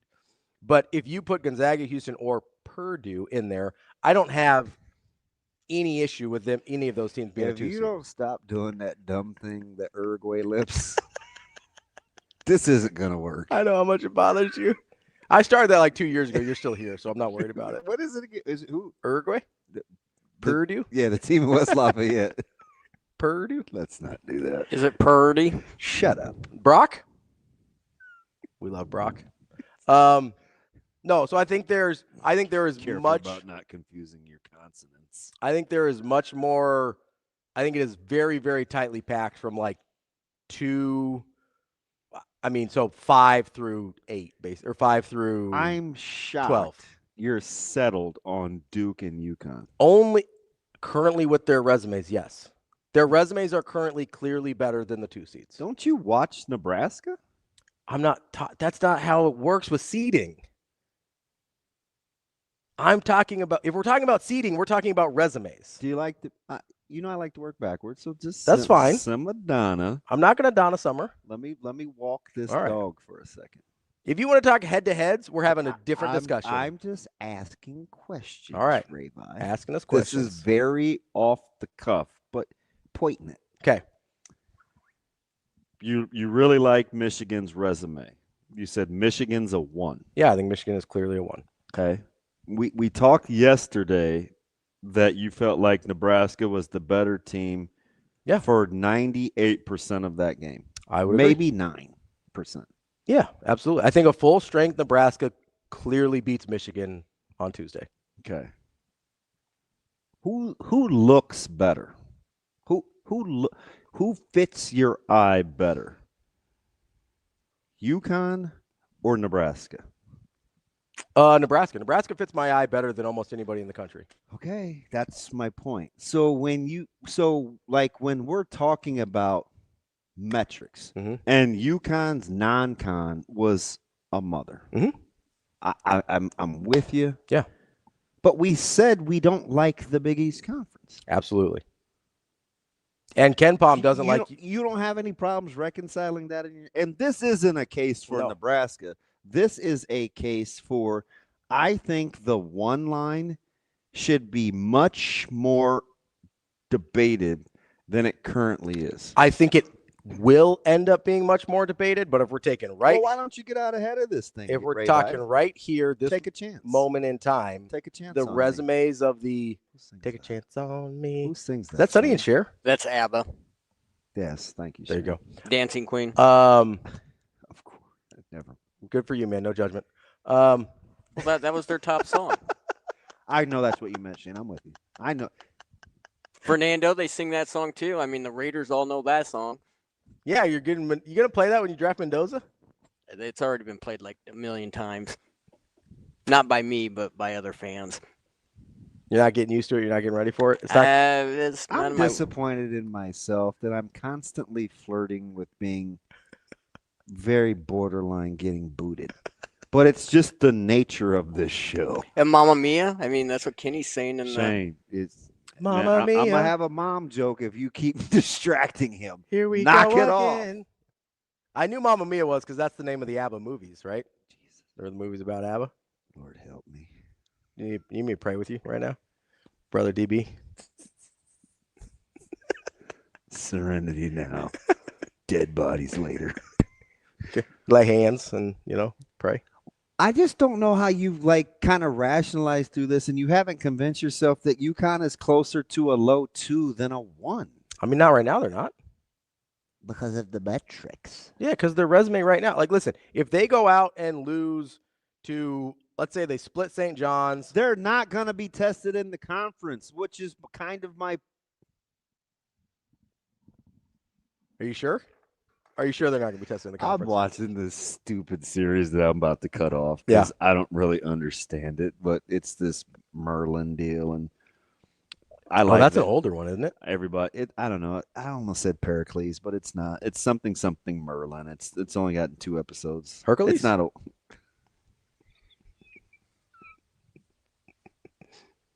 Petrocles? Oh my God. That was Achilles' cousin, Petrocles. ABBA doesn't have a song called that. A black cousin or a real cousin? No, a real cousin. All right. He kind of helped raise him. Petrocles' parents were. I'm gonna need you to stop for a second. He's the one that Hector mistook as Hercules as Achilles and Pendragon killed him. See, the Pendragons?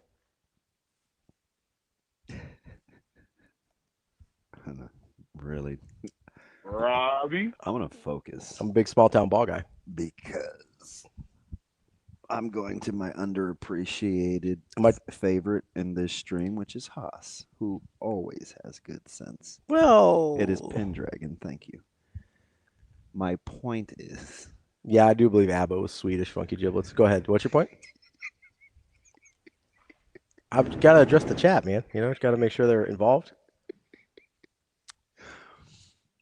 we don't like the Big East Conference. From a analytic standpoint and from a resume standpoint, You know their metrics will get worse. Correct. But if you're right and they don't get tested and they win out, they'll be a 1 seed. Don't you think the metrics will get worse? They will be a 1 seed if they win out. The metrics will get worse, but they've got 2 games against St. John's, which will help. But that's it, though. That's the only 2 ranked teams that they'll play, and it's the same team twice. I understand that, and they've got 1 against Villanova. That would be 3 wins against tournament teams in their last 9 games or whatever it is. They would clearly be a 1 seed. If they're 30-1, they're going to be a 1 seed. All right, so let me put UConn to the side. All right, because you're honking for the This Huskies. is the old Gonzaga argument. Is you have a crazy non-con, and maybe Gonzaga shouldn't have been a 1 seed some of those years either. But you have a crazy non-con, and then you run roughshod through your league, and you get a 1 seed. That's it. This is the Gonzaga. They're Gonzaga this year. Okay. Because this whole thing started because you told me that you think it's pretty clear cut. As of right now, yes. I am leaving the door open for changing metrics. But go ahead.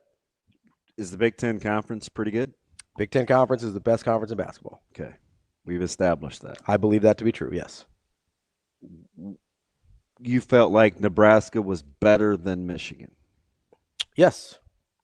You feel like fully healthy Nebraska looks like a better team than Michigan? Absolutely.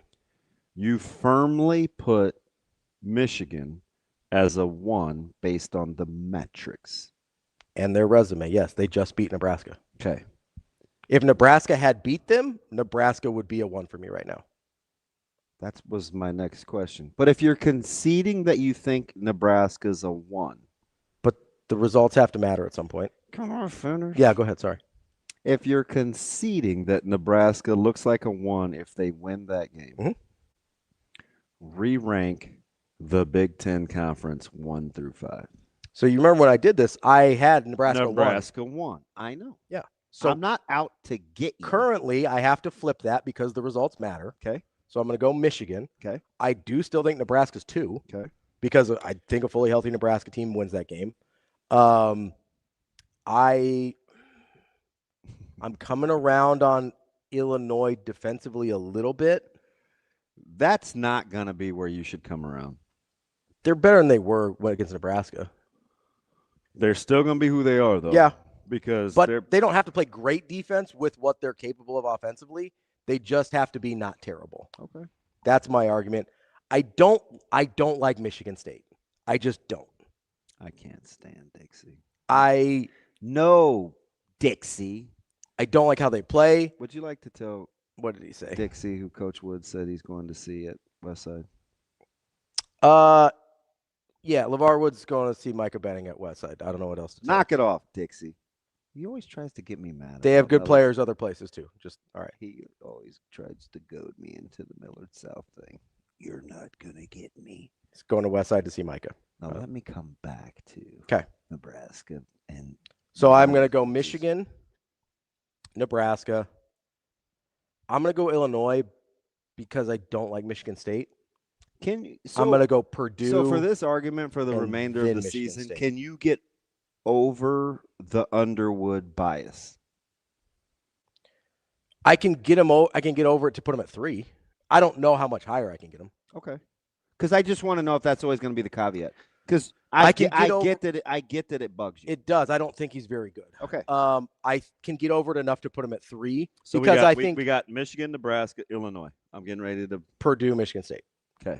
So if you I need Purdue to stop losing games. Stop it. Okay, you ready? Yeah. So if you're going Arizona, Michigan, Duke, UConn as 1s. Who are the 2s? Nebraska, Illinois, Iowa State, and I think it should be Houston. Over Gonzaga. Over Gonzaga, over Michigan State, over Purdue. Those would be my twos. Nebraska, Illinois, Iowa State. So Houston. the leftovers currently as they speak are your remaining threes. Michigan State, Houston, Purdue, Texas Tech, Gonzaga. I think the 2 and 3 line are crazy tight. I think it's tougher for the 2-3 than it is the 1-2. I agree it's tougher for the 2-3. No. I meant like the 1-2 is tougher than the 2-3. I think the 2-3 is tougher currently. But if Arizona takes a loss or Duke takes a couple losses or if UConn loses any games. Duke has the same problem as UConn does. That UConn I understand does. that. The ACC not very good. Is Cam Ward. I'm keeping it a buck. We ass. That's what I mean. If Duke takes losses or UConn takes losses, that changes this very quickly. But, I mean, I can try and project losses if you want me to, but this is the way it is right now, and I think the ones are very clear. It becomes incredibly murky if UConn or Duke start to lose at all. Like, I think if UConn loses 1 or 2 games, they are not a 1 seed. Like, full stop, because of what we talked about with the Big East. I just think if you think 3 of the Big Ten teams could be 2s with Illinois, MSU, and Nebraska. I don't think MSU should be a 2. I think MSU is. But you put them 4th in the conference. Yeah, that's fine. And you've been consistent. You've said that for 2 weeks. No, I put Purdue 4th. I put Michigan State 5th. Okay. Purdue's they flip-flopped the last week. Yes. Yeah. Okay. Even though Purdue hasn't played well. I don't like Michigan State. Like, the more I watch them, the less I like them. I don't like the way they play. I think Izzo's prowess is overrated. I think you're just boy, when you dig in, you all the way. I just like every time I watch them, I'm like, I'm supposed to think this is a good well-coached team. Yeah. And not just this year. I'm supposed to every year think this is a well-coached team.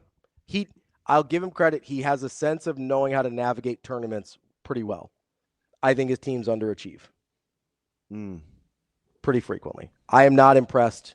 I have a guy or gal that's shooting up my draft board. Who's that? Big Red Gun. Oh, is he new? Yeah. I've only seen him the last week. Shooting up the draft board. Yeah. 21st. Let's do it. Shooting up the draft board. I mean, and he's in. It's between he and Lil Clown because I'm kind of rocking with Lil Clown too, even though I hate saying I'm just gonna Lil Clown. Lil C. Just say LC. No, I will. But thank you for the permission. Oh, I'm sorry. You don't have to. You can do whatever you want. Can I call you Lil CS?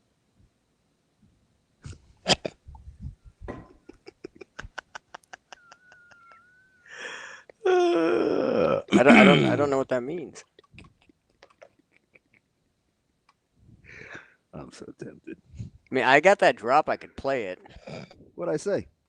I don't know if we should play that. That's fine.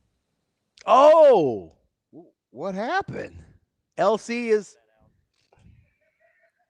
our Sam Hoiberg guy.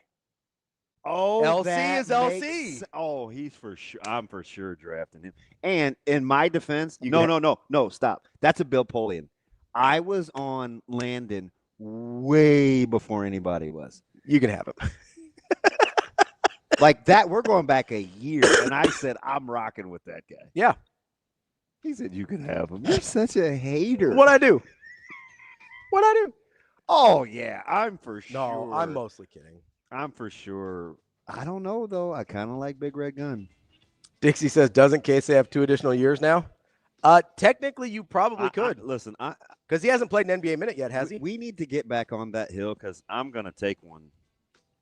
You're going to take one? I'm going to take one. I'm going to die on the eligibility hill. You better set precedent in a hurry. Otherwise, I don't disagree with you. I don't know how they can survive the league. Stop being so goddamn pragmatic and grow the flip up. You have to stop it somehow, illegal or not. No, they can't survive the court battle. That's the problem. Yes, they can. How? They haven't won a court case in 20 years. I almost got political for a second.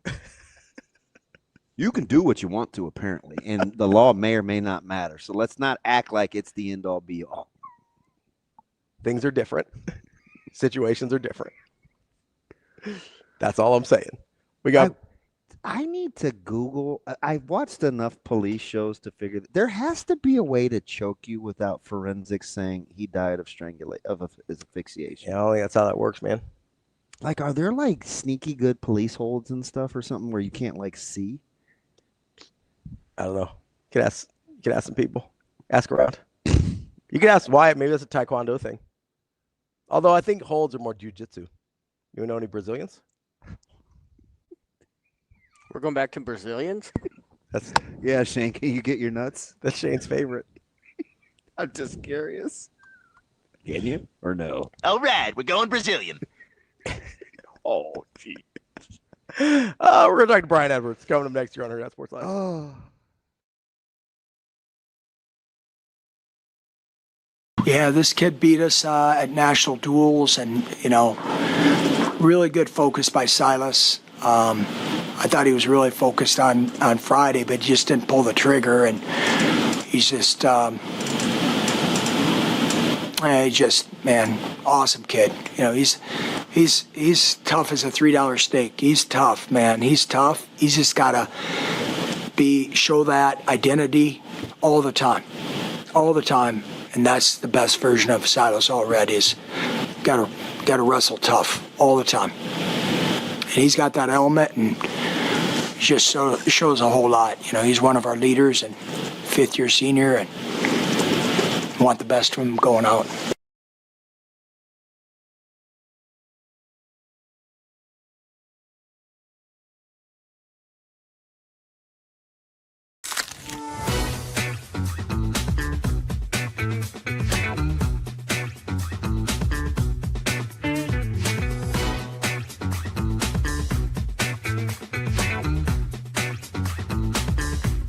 Yeah, I don't think the mentality changes. I think it's just being ready whenever your number is called, and tonight just happened to be at the tip. So the same mentality that I always have, but I think my teammates did a great job of just all of us coming in, playing off each other, the adjustments, just missing Peach. Like, she's a huge piece of this team, so it was a good win. I think we talk a lot about just like 5 people wanting the ball, and I think we, in our 2 days of prep, really focused on that, and then to be able to come out and execute that with like changing defenses against Northwestern, that's something we definitely are proud of and we'll have to take into our next game.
We're not an excuse team. We're not going to say we ran out of gas. We played a lot of minutes, more than usual probably, but you're juiced up at the end of the game. I can't blame it on not having legs or anything, but it's tough when you don't have some of your guys that have been your biggest contributors all year, but we knew we were going to have that, so we just tried to fight through. He's just a winner. He makes plays in big moments, and he makes tough shots. Like, he hasn't shown that a ton, but he's capable of it. He's always been a scorer his entire life. So we're not surprised when he's making shots like that and making plays. And 4 steals. He's such a good defender for us. So can't say enough about Kale, and he's just a winner. And unfortunately, we both had some foul trouble today, and you just had to fight through that. But, when you're down some guys, you got to play through stuff like that.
You're listening to Hurrdat Sports Live. Now, Vegas insider, senior handicapper, and fan of the cold Budweiser bottles, Brian Edwards. It's got to be touchdown, touchdown, touchdown. Brian Edwards. I don't really love it. Brian Edwards. Were they using the cream cheese to butter the bagel? Brian Edwards. I'm going with the cowgirl. Here is Brian Edwards. Welcome back, Hurrdat Sports Live. That's DB. I'm Ravi Lulla here at Hurrdat Sports Bar and Grill. We are joined now by Brian Edwards, our Vegas insider from Major Wager. What's up, B? Good morning, fellas. How are we? Doing good. How are you? All right, back-to-back hat weeks. You got your Gator bait rolling. You must be feeling pretty good about you, huh, buddy? Well, not so much a Gator Saturday, but last night was good. Dude, they dropped a hammer on the Gamecocks, huh? That was I'll show you. Yeah, I think Lamont Paris and McMahon at LSU are probably about to get pink slipped. Really? Yeah. I mean, LSU is going to be back on the hunt? Is that a good job? I mean, Will Wade thought so, but, is that a good job? They should have rehired Will Wade last year. Well, he's been apparently he served his purgatory. He's back to doing Will Wade things. Yeah. Well, everything he did's legal now, so what do they care? Right. Yeah, well, that's why the AD got fired, because that governor wanted him to hire Will Wade back last year, and he refused to do so. And so when Brian Kelly started struggling, the governor got all lippy, and now the AD's out of there. All right, so we're not arguing.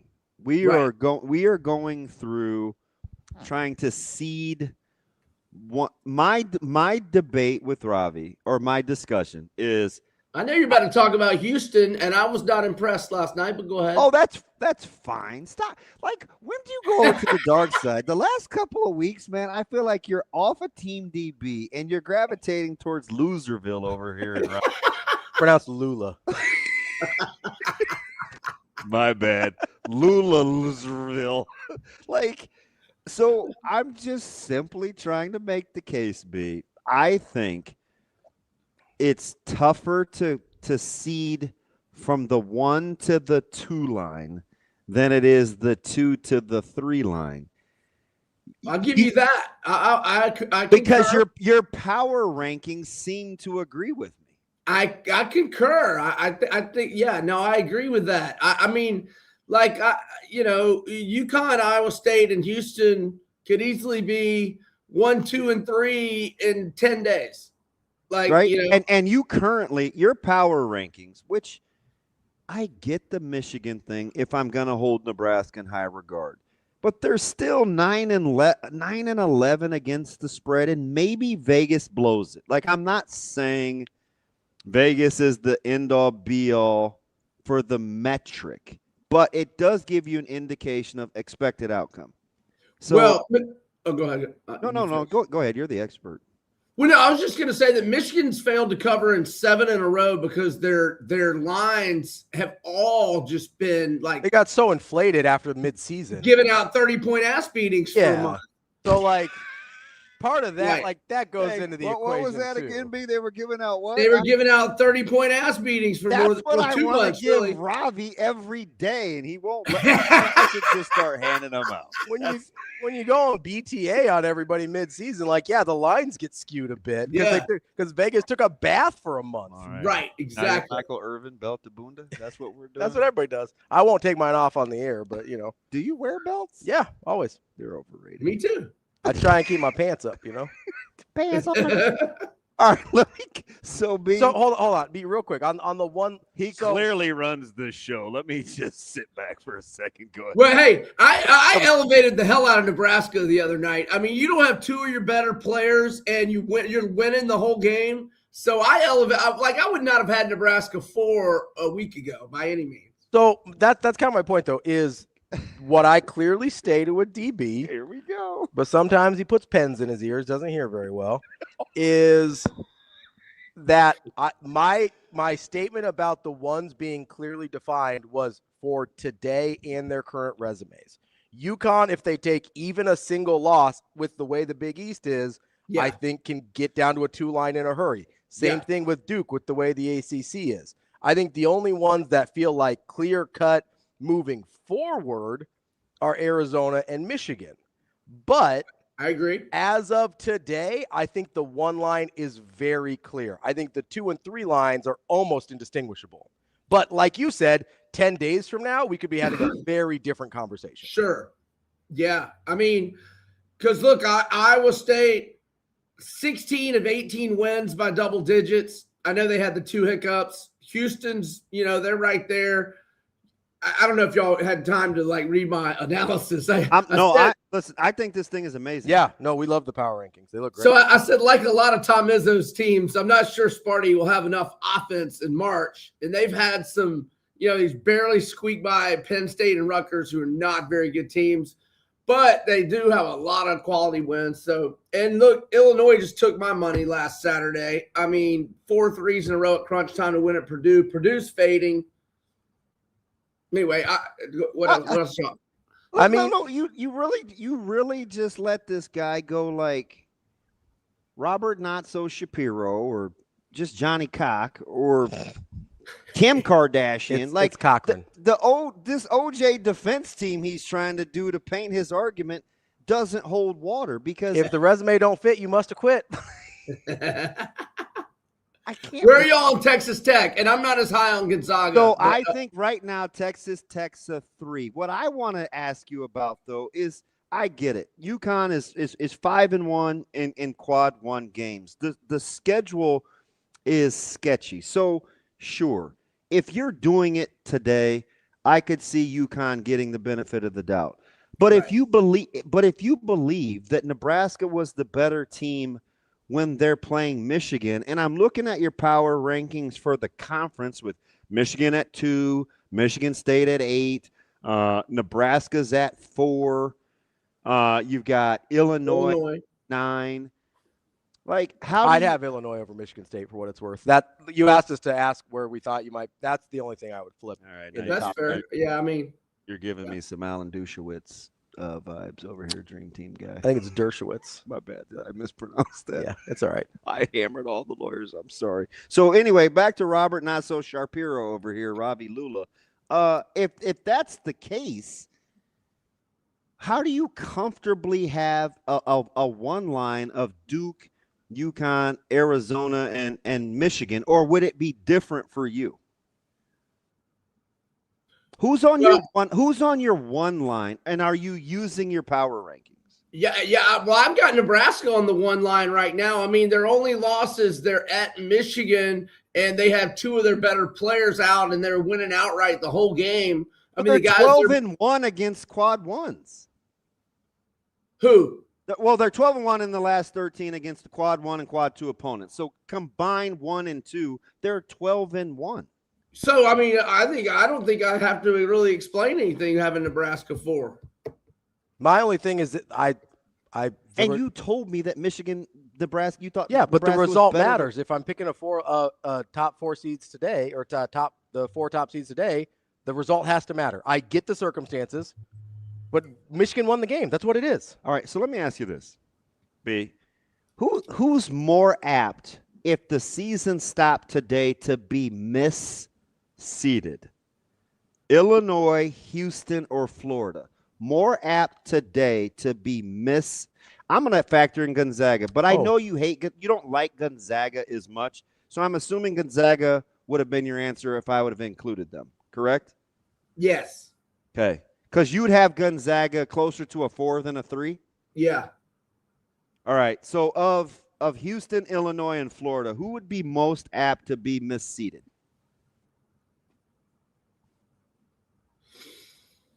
Well, I mean, I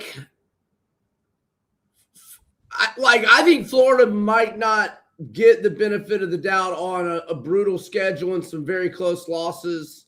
So, in other words, I think Florida should be higher than what they probably would be. Like, I could see Florida easily being a 4, but I think that would be wrong. But some people might think that would be right because of the 6 losses.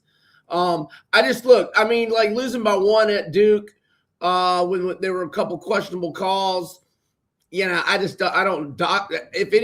mind, I elevate them on that performance. Just like Nebraska elevated the other night. But some people might be like, no, you lost. And so B, I agree with you. I do think it's Florida. If you're going by quality of team, Florida is definitely going to be underseeded. I just can't believe you guys are so comfortable putting UConn on the 1 line. I do have them on the 2 line. I have them 5. Yeah, he's got them at 5. Oh, so you're not part of OJ's defense. See, I got Nebraska as a 1 seed right now at 4. By the end of the year. And I'm not hating on UConn. I'm just and by the way, let's tell your listeners to go to majorwager.com if they want to see these power ratings. The power, it's fantastic. B, I don't even mind plugging that. Not only because I've rocked with you for 10 years, but this is about as good as it gets. Because you know the component that I like, and I just admitted I'm not all in on ATS, but it does give you an indication of. Sure.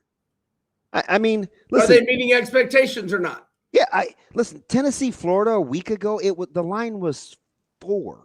You talk about BTA. Mm-hmm.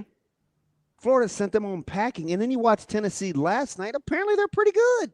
And they won at Alabama Saturday, although Alabama was missing several. That's all right. Players. They had Batifaco playing, so they got what they deserved.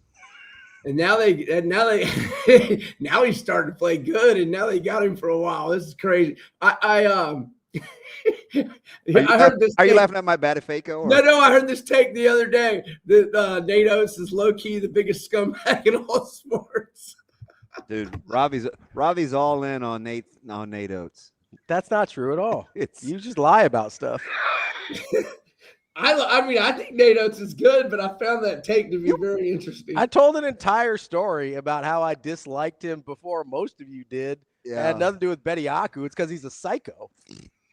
And do you remember when Will Wade had LSU in the SEC tournament finals and Bama won? And he went like that and he uttered some phrases to Will Wade. Wouldn't be the first time I've misrepresented L3 sitting next to me. I just named 1 through 4 of his defense team. All right, what do we got tonight with wait a minute. I buried the goddamn lead. Which is? Did you not run down the neighborhood screaming after Patty the Batty's demolition, getting demolished by Gaethje? Yeah, no, I liked it. I needed that, and I had Gaethje, but I lost Derek Lewis, and I got killed in basketball that whole day. So there was no joyous celebration. I had a bad day Saturday. Derek Lewis was. If you follow Derek Lewis, you know why I'm saying this.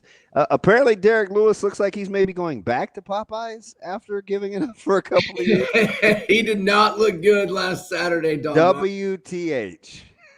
Yeah, that was a poor effort by him, but he's had so many great efforts. The new $5 meals. You think it's the $5 meals that got to the they brought wings out a few months ago, so that might have been it. That might have been it. He'd look like grade A poo. That whole division's garbage. What are they going to – he's got to revamp it, right? Especially without Jones. And now Aspinall is left defending himself about The eye stuff. The eye injury thing. Like, it's kind of messy in the heavyweights. Oh, it's that division's never been worse, really, especially with the situation with Aspinall. Because I mean, who knows when he'll be able to fight again? And there's really only just like 3 or 4 good guys in that whole division.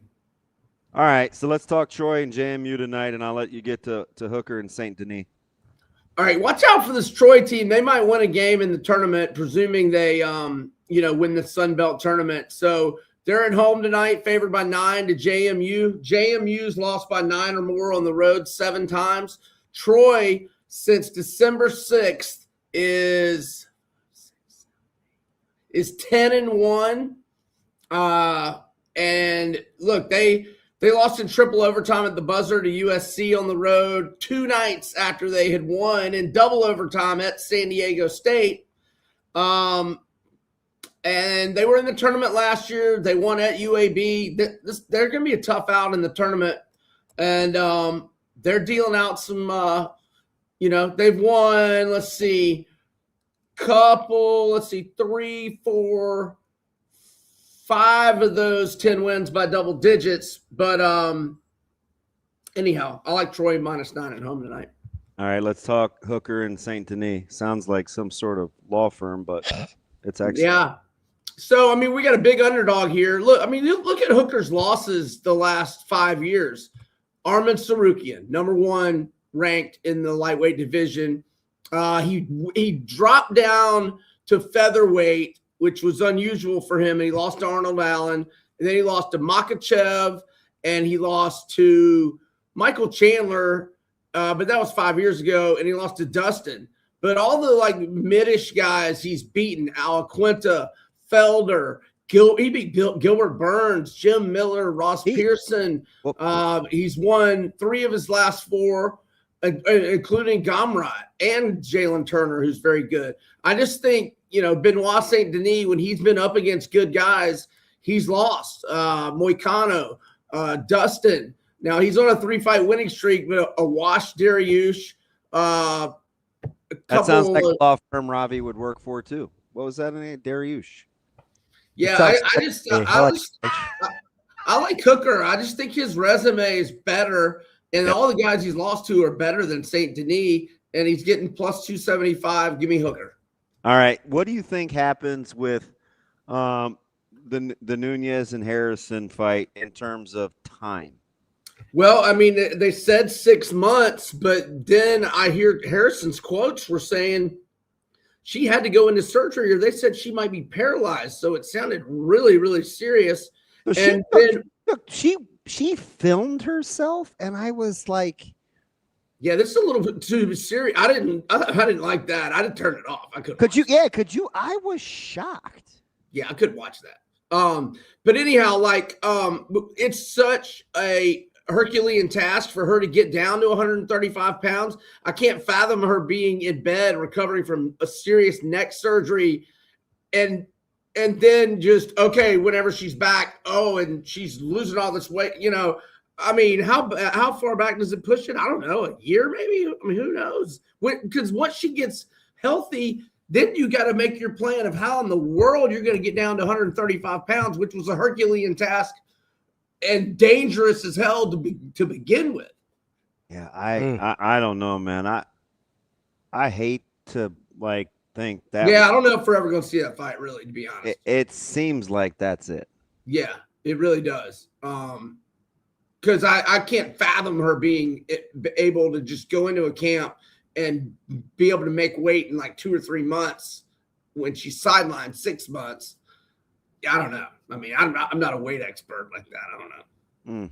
I do think walking and being able to walk is important to being able to fight and train, though. So that I would concur. That would be a problem. I don't know, because I mean Nunez will be 70 by then. I mean, basically, and out 4+ years. Who knows? So, all right, that's our guy, Brian Edwards. MajorWager.com. That's where you can find the power rankings we were talking about. Very, very few guys can just go that kind of range off the cuff. Basically, I overslept. I only had 2 picks, so I was like, let me throw these rankings and create a 10-minute conversation and have a good interview. So he's so authentic. He won't even let me give you a compliment. I appreciate it. Hey, DB, appreciate the kind words, man. I love it. I just overslept, man. I had something to talk to, man. I was about 18 buds in, and I was like, no, I haven't had any Budweiser since Sunday, whenever the late game ended, Seattle, LA. He was just busy having the cream cheese and butter to the bagel. All right, fellas. Thanks. All right, buddy. We'll see you. Brian Edwards, our Vegas insider. Good power rankings at majorwager.com. You got a couple of them wrong. That's okay. I think I seldom self-gloss, but I think I need a little back pat for me just running through the dream team with made-up Ravi names. Legal defense. Well, you got most of them wrong, so I don't know how much of a believe back how you pat. got out in front of the narrative. Of what narrative? Dude, it was like an 80-yard sprint to be first to get your version out first. 100%, yeah. It's like what it's the best advice I ever got from Burrs. Get your version of the story there first. Oh yeah, it was incredible. That's how I was doing it. You had to know my context. Context is important. It's fine. We're going to talk to Michael BRUNTZ here next on Hurrdat Sports Live. I think you can have both, Robin. You're not happy about it, but at the same time, you just proved you can compete with the best. Some people are calling the best team in the country. Arizona, pretty good. They lost or won in a one-possession game last night, and then this is the other team I think people are talking about. Obviously, UConn's in that discussion. Duke, Iowa State, but a lot of people are projecting that Michigan is going to cut down the nets. And again, we're without some really key pieces, and go toe to toe with them. And I thought they played tough. Their size wore us down. Their size is going to wear everybody down. But again, a lot of that had to do with us down a couple big rotation pieces. But you learn that Leo's going to go out there and compete and not be intimidated. That's huge for this team moving forward as well.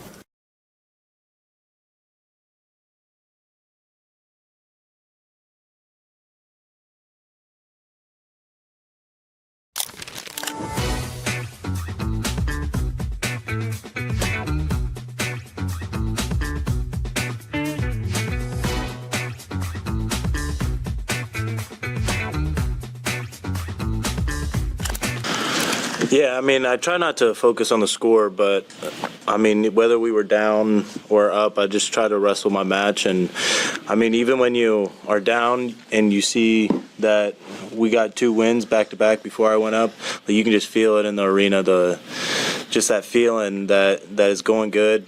And I think I fed off that, but no, I just try to be, whether we're down or up, I just try to wrestle my match because that's really all I could do at that moment. Yeah, I think it's a perfect time to build on that. And Penn State's a really tough team, and I feel like we got the guys to go in there and take them out. And so we just go treat it like another duel. Go out there and fight 7 minutes. Just fight. That's all it is. Just fight. Come on. Be excited for the fight. Let's go.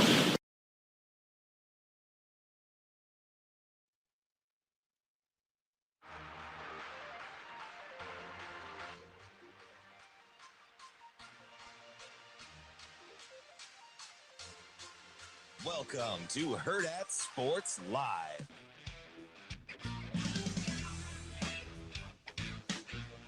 Welcome back, Hurrdat Sports Live, presented by Next Gen Male Medical. That's DB. I'm Ravi Lulla here at Hurrdat Sports Bar and Grill. We are joined now by the one and only Michael BRUNTZ from Husker 24/7. Oh, he's got a nice hat on today, too. What's up, BRUNTZ? Not much. Just got back inside. It's snowing out there. I don't know if you guys know. Yeah, we got a little snow. Not a lot. We got a dusting. It's a little more than that. A little slushy out there. That's a dusting. We don't have slush here in Omaha. What's going on with the Cap City? How are you getting wetness isn't the word, but how is it dry enough air for it just not to be snow? Are you talking about the slush from when it hits the concrete because it's warm? Yeah, there were some people sliding around out there. That's your Lincoln traffic report. I didn't know what you were talking about either. BRUNTZ, I gotta be honest. That the way you looked at me made me feel some type of way. I was like, I just didn't know where you're going with it, Damon. He was like, I was just waiting. When you start a sentence with "Is there enough wetness?" I'd give you a funny look. I don't know what the word is.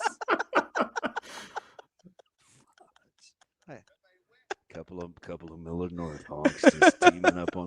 I was getting ready to say I like the nice toque. You look like the nicest criminal ever, BRUNTZ. That's what I mean, I wore this the other day when BC and I were podcasting. I had a black shirt on. I looked like I was like a low rent, like cat burglar ready for a big caper.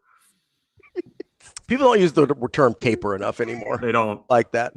Who? I mean, or like a very people with bad-looking BRUNTZ's dock aptitude, worker, one of the two. when they commit crimes, their collars are usually white. They're not wearing toques. Like they're what color? White collar What? crimes. I mean, Mensa. This is like 33 Wow, ACT. you just painting him into a corner. He could do blue collar crimes if he wants. You can do anything you want, That's true. BRUNTZ. Yeah. You can do anything you want. I believe in you. Smash and grab. Yeah, Yep. I believe in you.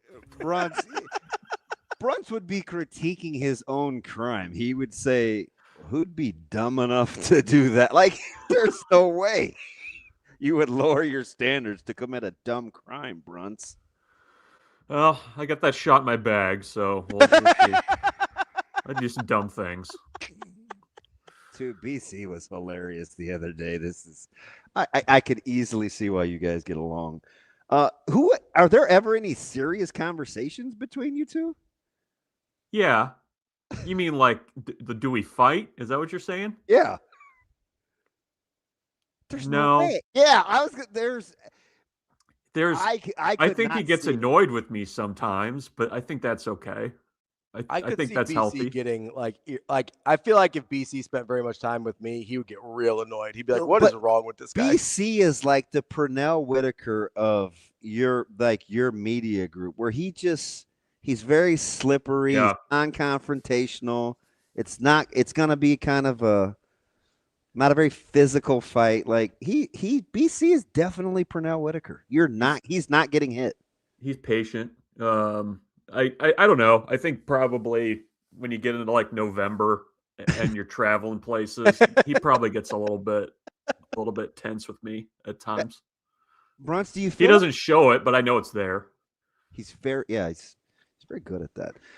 So BRUNTZ, what has your interest? Trying to find flight tracker for where Nebraska is recruiting, considering they must be everywhere, or this phenomenon known as Nebraska basketball, waiting for them to get healthy? You want to talk hoops? We talk some hoops. Yeah, the recruit. So okay, let's do hoops first, or whatever you want to do. I don't care. No, it's your show. You're our guest. That's what. See, I'm so brainwashed with this Miller North. I stole your show. Stole your show. Well, it's what Ravi does. He just it's incredible. I'm not even going to give you. Want to talk recruiting? We can talk recruiting. We can talk hoops. What do you want to do? Talk some recruiting? No, I'm going to do the opposite of what you say. I'll show you. BRUNTZ, I'm usurping power back. Okay. That I'd never had. Who's the best team in the Big Ten? I want to start there. Who's the best team right now in the Big Ten for you? Wow. I mean, I guess you say Michigan, right? Why begrudgingly? Well, probably recency bias. I don't know. I mean, I think I'd say Michigan. I mean, I think the mix of the styles that they can play probably would put them towards the top. I mean, I think they're the type of team that can lean on you with some bigs. They can also get out and run. I mean, I don't know. I mean, the game against Nebraska notwithstanding, I mean, I think they've been fairly dominant for the most part. And, I think I would lean Michigan. And then probably very, very close right behind them, a pool of teams of Nebraska, Michigan State, Purdue, Illinois.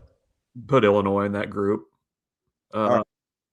So I think there's probably a bigger gulf, and then the USC middle of teams. Yeah. Okay. Wisconsin. So let me ask you. Oh, so we think okay. They're interesting. I'm gonna get to them in a second. Mm-hmm. In the middle. Yeah. Okay. So if you think Nebraska's good, which I think we all do, why do you think in Michigan won? It seems counterintuitive to use the way Nebraska played against Michigan and how Michigan looked. Yeah.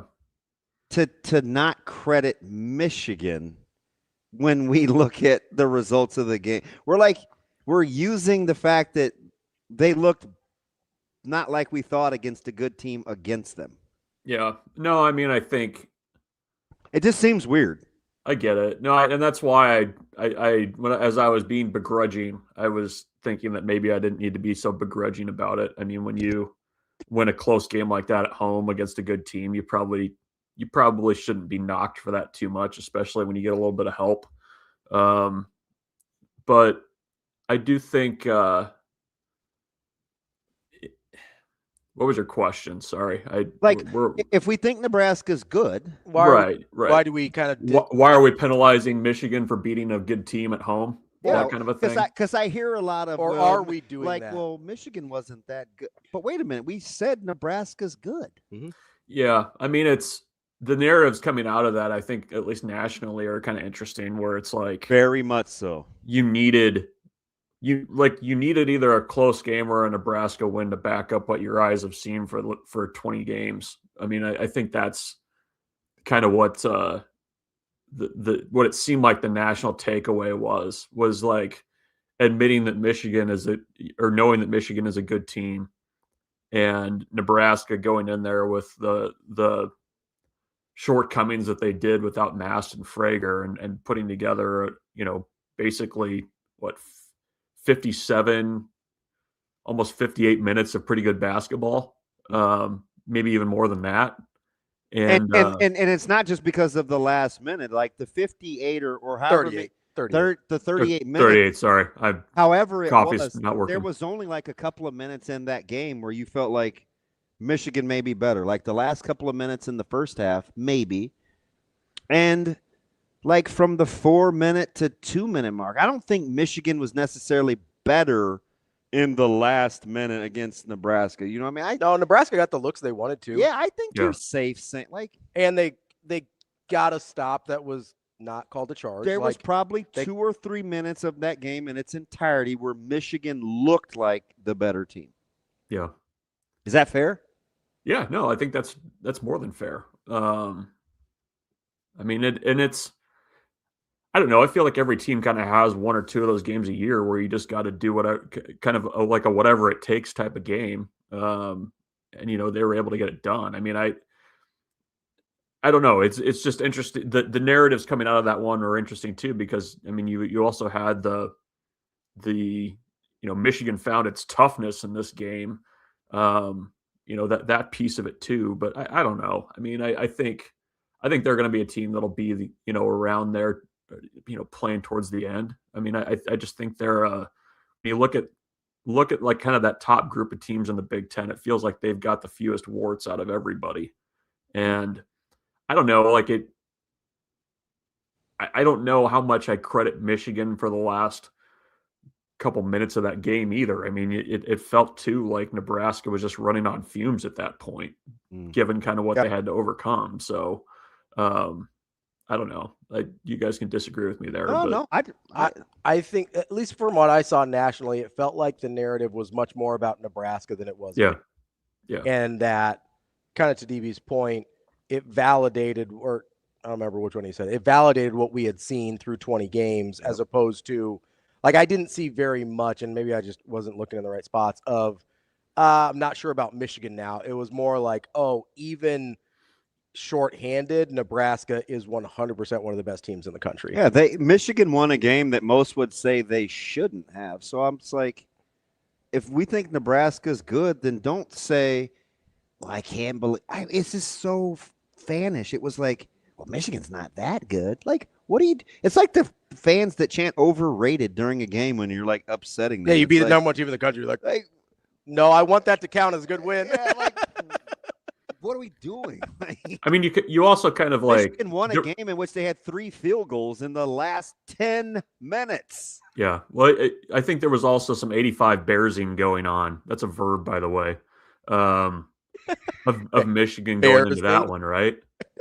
Because it was like, I get it. Yes. Yeah. Because it was like, 11.5 points. That's a lot of points. Then it's like, well, Rinks got the flu.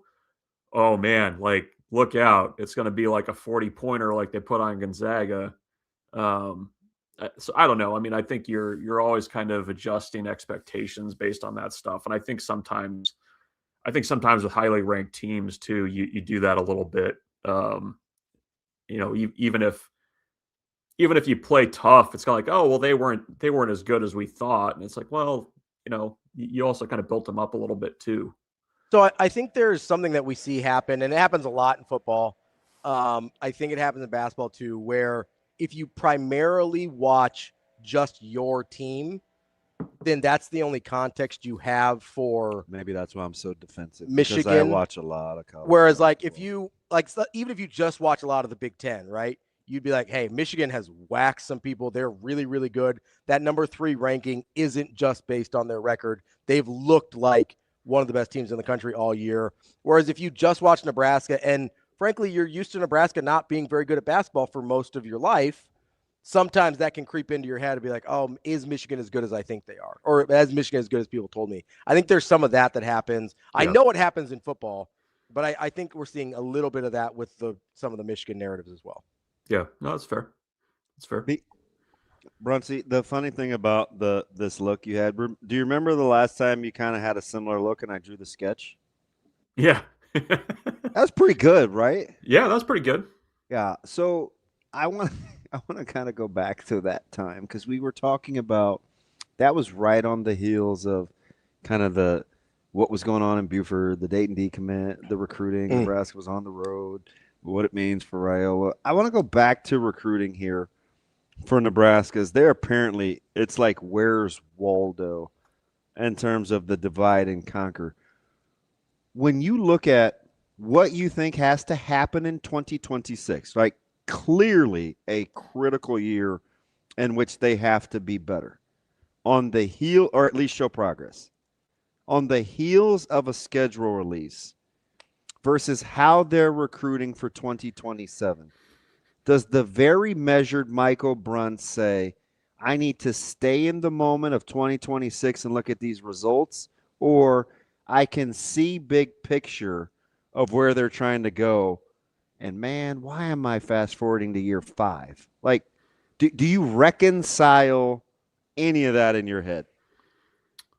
No, I mean, that's just how it is. I mean, the without the spring portal period, I mean, the roster that you have is the roster that you have for 26. And I mean, I guess in my mind, it's always like, okay, you've got the team side of it over here. You've got the recruiting piece of it over here. And I understand that they're interrelated, but I mean, when you're making offers for the 28, 29 classes, I mean, you're doing the groundwork now for that stuff. I think with as many kind of coaching changes as they've had at assistant spots in the offseason, I think what you're seeing is you're trying to, especially with some of the offensive linemen that you've made some progress with prior to coaches hitting the road, you're trying to make sure that momentum stays up. I think you're also kind of having to reset your board a little bit.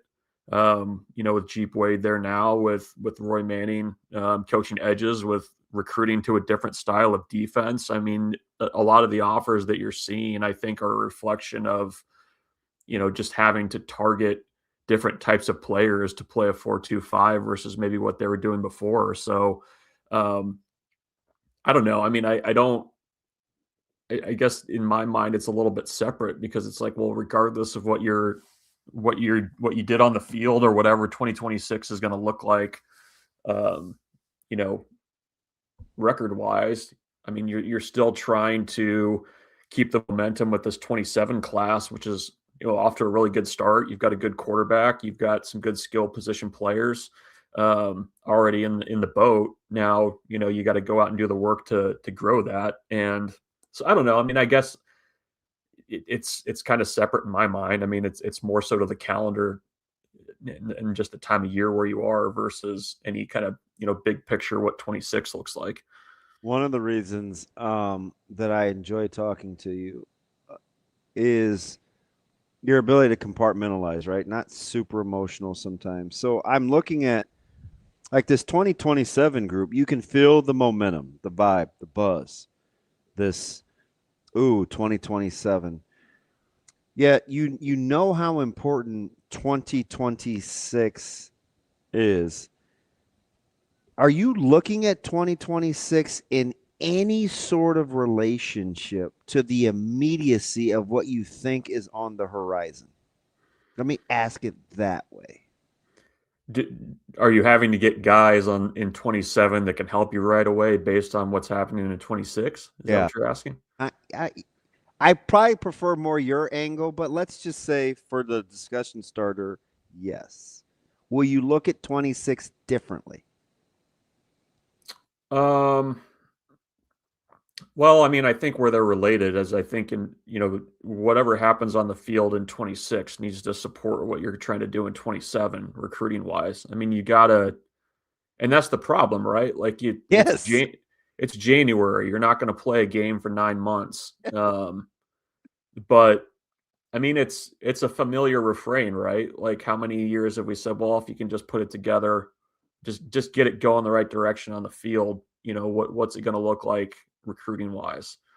And so, yeah, I mean, I think, where you're at now as a program is you're in a little bit of a tough spot. I mean, you have a tougher schedule in 26. You also need to be able to, I think, show momentum on the field where it matters to kind of help you with the work you're doing, recruiting wise and what you're going to have to do next year in the transfer portal too. So it's all connected for sure. I also think that there is a fairly significant amount of buy-in in the 27 commitments. Like they're very, very about Nebraska and what the direction of things looks like. So, yeah, I mean, you've got to get out and you've got to sell now because with the calendar the way it is, so much of your work is done in January and then with spring official visits and a lot of these guys that they're talking to now are going to be committed by the time Nebraska even plays a game in 26. So, there's work to be done. And I think, you need to start to be able to show on the field too, to make life a little bit easier for you on the recruiting trail and keep up that momentum that they've done good work. I mean, let's be honest, in starting this 27 class, but, a little backup with some results on the field would help that too. Yeah, so it's so fascinating, BRUNTZ, which is why I appreciate the measured approach because sometimes I have to remove my own personal experience from it. I came in a year in 92 where I heard all the dialogue, coming off the bowl game blowouts and not winning on grass and not athletic enough and being selfish. And, I came in on the cusp of like the first year of Unity Council.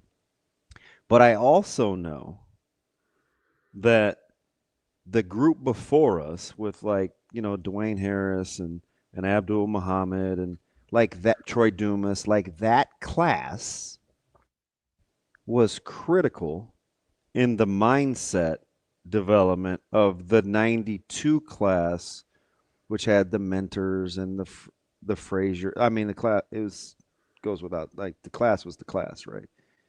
But it was important how they needed to coalesce. So I always hold out hope that it can be going one way with a football team. But if you get the right couple of classes and you stack them, anything is possible. So it makes me optimistic that anything can be done. Because I think the narrative going into the early 90s was was dark and daunting and less optimistic than 7-5, 7-6, or whatever, coming off, a bowl game drought. Like, we've buried ourselves because we pitted against Indiana. But relative to Nebraska's history, I think it's been darker before if you pit it against the light at the end of the tunnel. And I'm not saying they're winning national championships, but I mean, once upon a time, BRUNTZ, we had resigned ourselves to not beating anybody in the top. T.O. wasn't beating anybody in the top 5. You know what I mean? Like, that was a thing. Yeah. No, I mean, I think your point, going back to your point about like, the stacking recruiting classes, I was talking to somebody. It's a mental thing. It I was a yeah. mental thing. Yeah. No, I mean, I was talking to somebody a coach in another sport about, how do you recruit and build, nowadays with the portal and everything. And I mean, I think you need to be able to find a core group of guys that you're able to actually bring up in the program, like that you can bring along, you can back up classes. And by the end of it, you have guys that are third year, 4-year guys that have been in your program for a while and have performed and whatnot. I think that's kind of where Nebraska's at right now. Is you hope so. That's the hope. We'll see if they can do it. I mean, it's a challenging thing to do, I think, nowadays. But I mean, you just kind of look at the way that the classes are split up, and it's starting to get a little less towards the younger side of the roster. It's a little bit more balanced than it has been the last couple of years.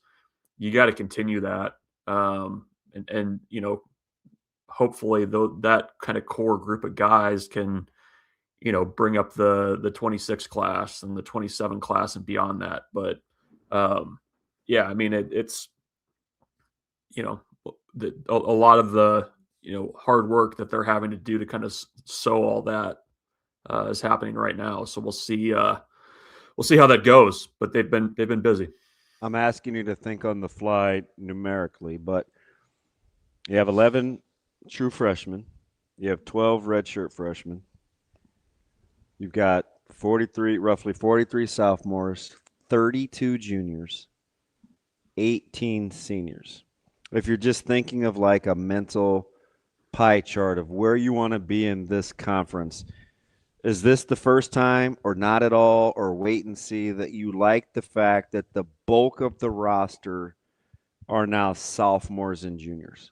Yeah. Well, I mean, you're getting to where you need to be. Like, there's still a lot of guys in that sophomore class that, you need to, it's their time. It's starting to be their time. You've also got some guys in that first recruiting class that Rhule and his staff had that are, juniors in the program.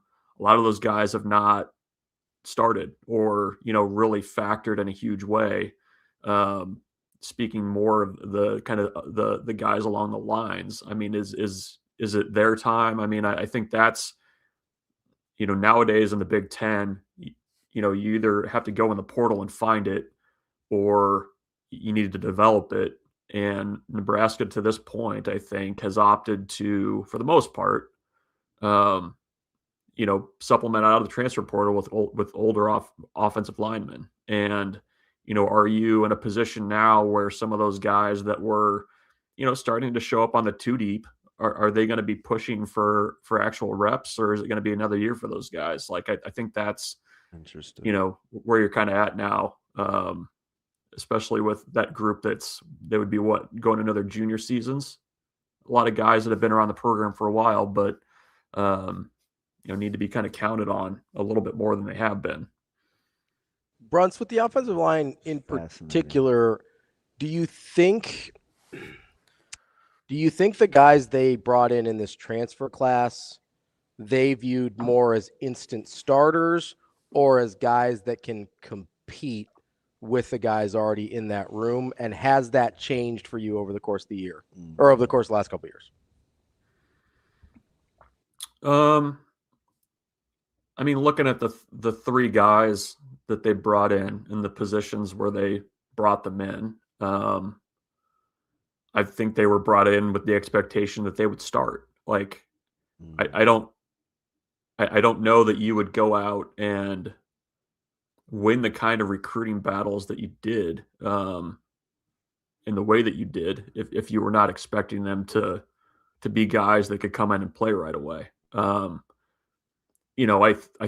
I think the challenge then is how do you get guys that are already on the roster now or were on the roster last year to compete with those guys and to raise their level. Like, yes, there will be competition, but I don't think that any of those three guys, based on their background, were brought in just to be depth pieces. Like I don't view it that way. I mean, Brendan Black, I mean, look at the number of snaps he's played at the FBS level. I mean, he's not coming in to just, yeah, he's going to compete, but like, he's not just going to be a guy that you hope goes in there and maybe plays a little bit. Like they're expecting him to come in and perform.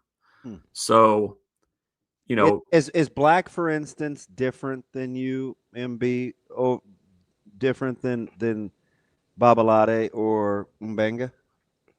He's got more of a track record. I mean, I think that's the difference. Is Shiggs different for you than, let's say, McDougal? McDougal is different than a lot of guys that they brought in. I think just the background and the defense. He's got a heck of a backstory. Yeah.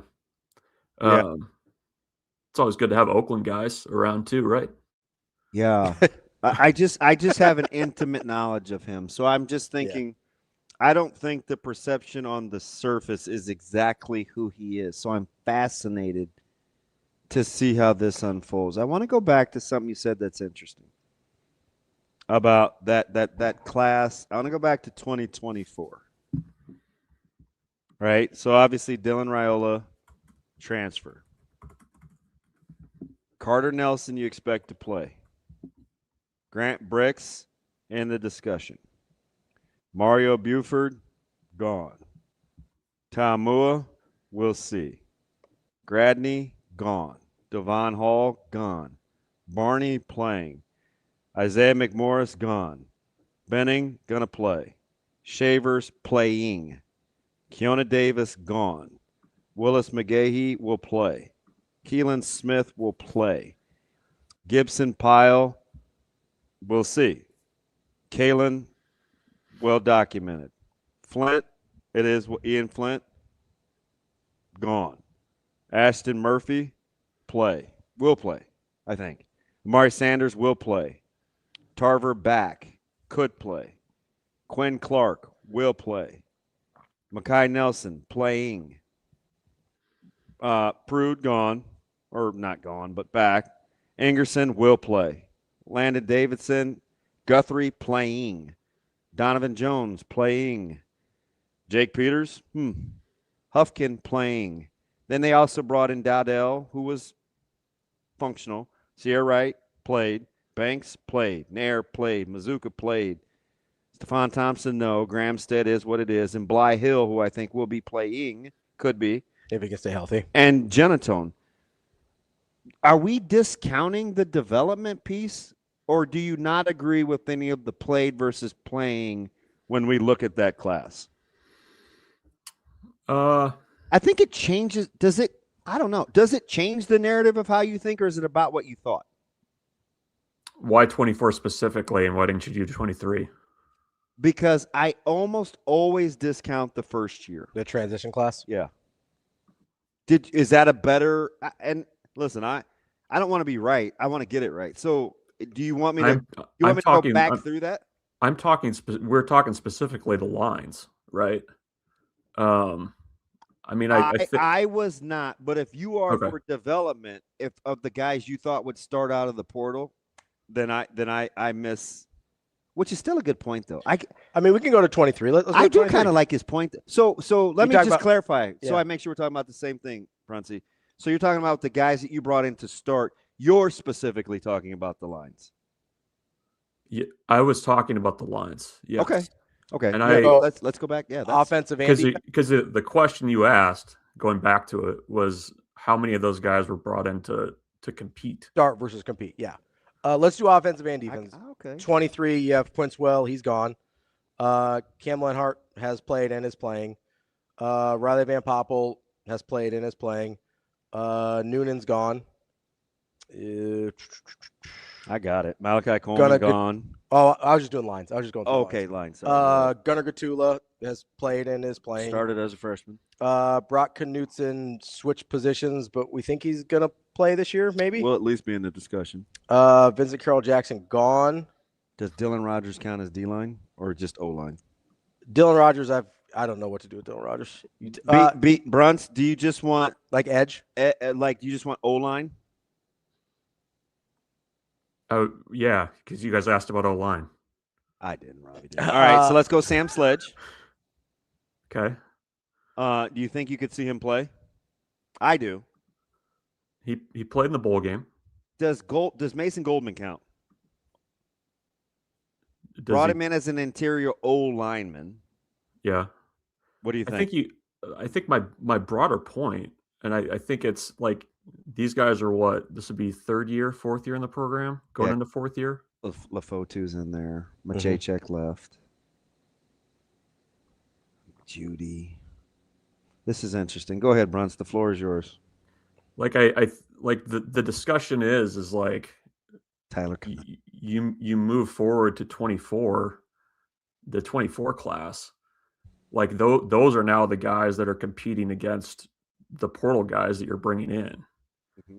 And are they ready? I mean, you started to see some of those guys pop up on the 2 deep this year, but when it came time for, you had injuries, you had to move guys around. A lot of those guys really weren't accounted for. And I think that's going to be, the challenge for this year. And it's the challenge, I think, in the portal era is how do you get those guys by the time that you're going into year 3 to where, maybe you don't have to go into the portal and find somebody to come in and start right away and might be like a 2-year development piece. Like, I think that's kind of the point I was making. And the 24 class, I agree with you. I think is going to be a lot more important in terms of just, it was huge, a huge class. You saw a lot of those guys have to play early, and take some lumps, quite frankly. But they're going to be better off for it going into next season and into 27, as long as you can keep those guys around. So I just, when I kind of start thinking about what this roster is going to be in 26, so much emphasis and coaching movement and how you want to do things differently on offense has been on the lines. I think that's the 23 class, and not having guys that have kind of gone in there and been multi-year guys. I think that's kind of been an issue for Nebraska. We'll see if they can, the Brickses and those guys that are in that 24 class are ready to get in there and compete, or is it going to be another situation where it's, clearly the portal guys that are in there starting? Fascinating. BRUNTZ, I appreciate you letting us take the long way around the neighborhood to walk the dogs. But that's why he's smart, though, right? No, it's just a funny analogy. Because as I'm just listening to you, and it's, should we change the way we think about 26 if you can stack classes in 6-7? But the pinpointing it about the lines, I think, is critical. Now he's got me thinking. What do you think? Because I mean, if you going back to your original question, was what in today's Big Ten, I mean, I think there's a lot of value in being old up there and experienced. Was this tonight the portion of the where the people are on the rosters, like the juniors and the sophomores, and also just experience too. I mean, guys can be young and can be experienced, but I don't know that to this point Nebraska's been able to do that with enough consistency. There you go. That is Michael BRUNTZ, Husker 24/7. Appreciate the time. Even though you look like a closet criminal, BRUNTZ, there are smart criminals out there. I think you look like a smooth criminal.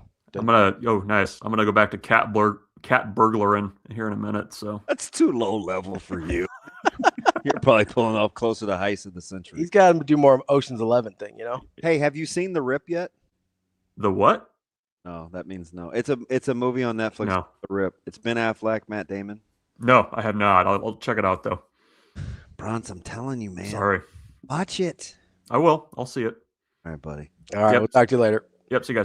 That is Michael BRUNTZ, Husker 24/7. We're going to go straight to our guy, Evan Stone. He's a thoughtful dude. He is thoughtful. So another thoughtful dude. We've got Evan here. He's host of The Drive, 93.5 ESPN in Illinois, and that's in Champaign. He had some inflammatory comments about Nebraska basketball last time we talked to him. So. Whoa. Well, I don't know Evan, about inflammatory. Listen, I come back. I can't. Was that did I host the signing day special? I was gone for something. Yeah, I think so. And I come back, and it's like, hey, bring the Illinois guy back. And I was like, Ravi, who's the Illinois guy? And they're like, they're talking about your boy Evan. And I was like, wait a minute. We're not about to talk bad about Evan. You talked a little trash on the way in last time. I didn't know, Evan, you were so hot takey. Well, I don't even know if it was a hot take. Listen, the last time that we saw each other was mid-December. Nebraska was not Nebraska at that point. Now we can take a step back and realize, oh, that's okay. That's a pretty good basketball team. Okay. But conversely, Illinois is better. Illinois is better than we thought than they were too, I everybody. thought. Yeah. Except for me. Except for you. Illinois is better than people thought they were at that time. Is that true? Yes, I would say so. I think this is the most palatable Illinois team that Underwood has had since he's been here. Like, watching them play is more cohesive. And it's not quite as frustrating or ugly as some of the teams have been in the past who have maybe had more talent or skill level. This is a better team as a whole than we've seen so far. Last year, you think last year's team was more talented? You got 2 NBA draft, like lottery picks. Like, was last year's team more talented? Last year's team had more potential. I don't know about more talented. So, like, because the NBA is weird. You guys know this. Like, they draft on potential, not necessarily what you've done so far. So when you look at Will Riley and Kasparis Yakuchonis last year, their potential, their ceiling was incredible. But as freshmen in college, I mean, you saw them hit that freshman wall in January, and then coming down the stretch, you know, Kasparis was gone really down the stretch, and Will didn't really come on till the very end. But Keaton Wagler right now is a better freshman maybe in the history of Illinois basketball. He might be the best freshman. I don't know about He's better than either of those guys was last year, right? Productive lot. Yeah. Yep. You got to remember, Illinois had a class of Bardo, Kenny Battle, Mark Liberty, and Kendall Gill. Yeah, I mean, listen, when you talk about players as a whole, like in their careers, yes, but what Keaton Wagler is doing right now, statistically speaking, is on par with arguably the best freshman season in Illinois basketball history. Evian, as in the great water, but not as in Evan, your birth name. How much of it has to do with like the differing roles with a healthy backcourt? Because he's clearly taken on a different role without his wingman. Yeah. Do you take that into account? You do, but it's only been 2 games. Look, when's he played his best ball? Listen, so he's played 2 games without Kylan Boswell, right? So you got a game against Maryland, who's absolute dog walk trash. You've got a game against Purdue, who's I mean, they've fallen apart this past week, but they're still a good basketball team. Lawyer can't score and he can't defend, so I'm not sure what you do with him. He's a shell of what he's been. I don't know what happened. He was unplayable in that Illinois game. Like he couldn't be on the court. It was incredible. He could I think he was like 3 of 8 or 3 of 9. And listen, he can't guard Shane, and Shane's back's bad, and he's like 4'6". I was about to say, is his back being bad the first problem? So like I just think I would say Ravi, but he has irrational confidence, and he still thinks he's good. Hey, 30. Ravi's a hooper. Got that strap. Ravi's a hooper. You put that shooting sleeve on him, and it's game over. Ready Let to him go. stand in the corner. That has like a 51-inch wingspan. Who's he getting shots off over? Everybody. I just keep backing up. Just keep going. They'll stop guarding me eventually. So in the last 12 games, so you're right, we got 2 games without Kylan Boswell where he's definitely taken on more of a ball-dominant, ball-in-his-hand role. But in the last 12 games for Keaton Wagler, he's averaging 20 points a game, 5 rebounds, 5 assists. He's shooting 50% from the field and 47% from 3. Like that's a pretty good sample size. I'm with you. Yeah. I'm with you, but you're so up until this point, your big shot taker, big shot maker was his counterpart. So will that role change in late game situations? I could be fast forwarding, but I do think it has been a problem with Illinois the last 4 or 5 years with Underwood. I think the guy in crunch time, because nobody still told Stojakovic he's not a 3-point shooter. Oh my gosh! So you're still getting that under control. Like, yeah, late game situation, Illinois has been an issue. Who's the guy?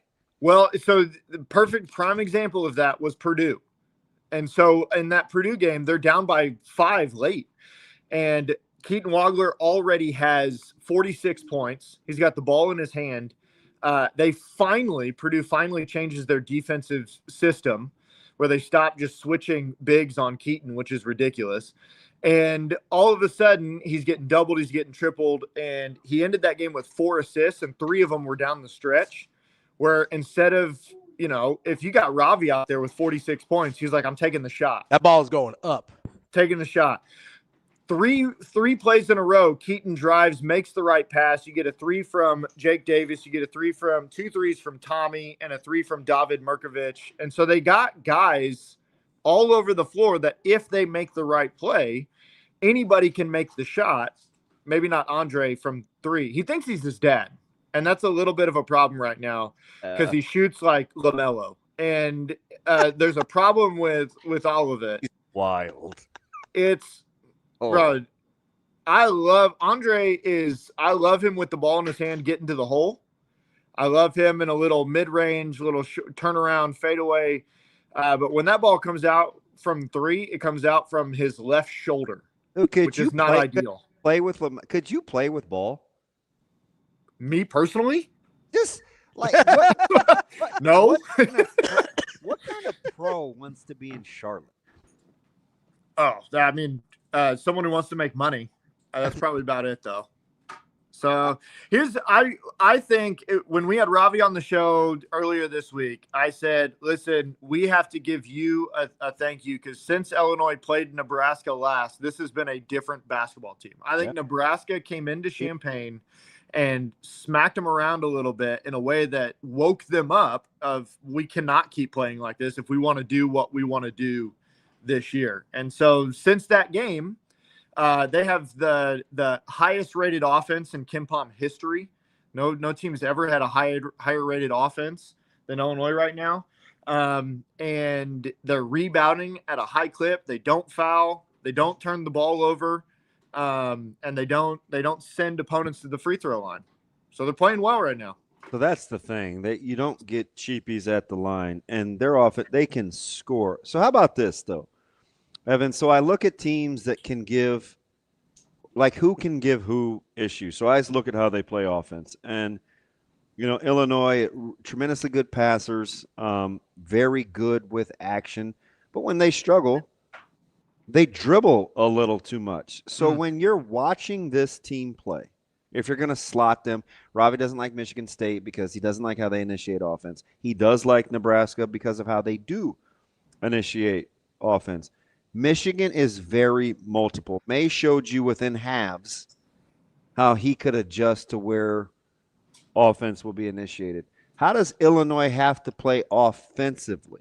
Especially going back to what you said about Wagler, who was like a dribble, like he wasn't a catch and shoot guy against Purdue. He was dribbling quite a bit. Yeah. Still getting buckets. Is that how you want to play? Well, so the Illinois offense, Tyler Underwood is the offensive coordinator for this basketball team. So that's Brad's son. And they have an NBA style offense where they are hunting matchups. All that European studying that you guys do? All that European studying, man. We're just the Balkan brutes and the Balkan 5 that we've brought in. They like to spread the floor. They're going to figure out how you're going to switch screens, and then they want to attack from that and then kick and find the open shot. They've been shooting really well over the last month or so. I say every single person on this team is capable of hitting a three-pointer. I don't know until recently who's capable of doing it consistently. So when you look at what they do offensively and hunting matchups, honestly, what they want to do is they want to put the ball up and then let it go from there. They're the tallest team in college basketball. They have double-digit offensive rebounds in 17 of their 20 games. They held Purdue to 19 total rebounds. Like that, I think that's, and they had 14 offensive rebounds in that game. Is Purdue better? Is Purdue better than Michigan State? They have a higher ceiling. I'd say that. Like, I don't know. Michigan State's confusing. Like what they did in Piscataway the other night. Like, I think that's their problem. Like they're like a dump truck out there trying to play basketball, and it's just kind of ugly. And I don't know what to do with it. Like, I don't know if they're ever going to get blown out, but they're also typically not going to blow people out. Like they're the Iowa football of basketball. I wonder, you should count Michigan State's dribbles on offensive possessions. No, because I would get real mad. It's all fears. Like Jeremiah Fears. They dribble a ton. Yeah. And they don't when you lock them down, when you muck things up, they don't really know what to do. They have no actions off of their initial dribble. And that's where I think this Illinois team is different, because with Kasparis and Will last year, that was the same thing. Like they dribbled, tried to find the shot and then force something. I think this year, because of how they can spread the floor a little bit more, there's a lot more actions off of that over dribbling, if that's what you want to call it. If you had to take a pick and you're looking at a team kind of from the back end, because I think we counted this morning early, we like 10 teams. We got to 10 to make the tournament from the Big Ten. Yeah. So let me work backwards and kind of slot these things for you, Evan. Do you like Iowa greater than USC? Yes. Do you like Iowa greater than Wisconsin? Yes. Do you like Iowa greater than? Ooh. You want Indiana? I don't think you like it. I don't like Indiana. I didn't know if you wanted to include it, though. I don't like Indiana either. I don't think. Iowa put it on them. Yeah, I think that's probably Iowa better than in Bloomington. So where? Yeah, Iowa better than Ohio State. That's the next one. So Iowa better than Ohio State. I think so, because I trust Iowa's coach more than Ohio State's coach. Okay, so UCLA. What about UCLA? Well, you like SC better than UCLA. Well, I'll ask Evan. I'm sorry. I didn't want to default because you. No, you guys go. You guys can talk. That's fine. Do you like Iowa better than UCLA? No. So wait a minute. Do you like UCLA more than USC? I do. Denton Company greater than Woods. So apparently, UCLA is kind of your closet dark horse. I think UCLA is, those West Coast teams are so tough because when they start traveling east, you don't know what to do with it. Like they all suck when they come east.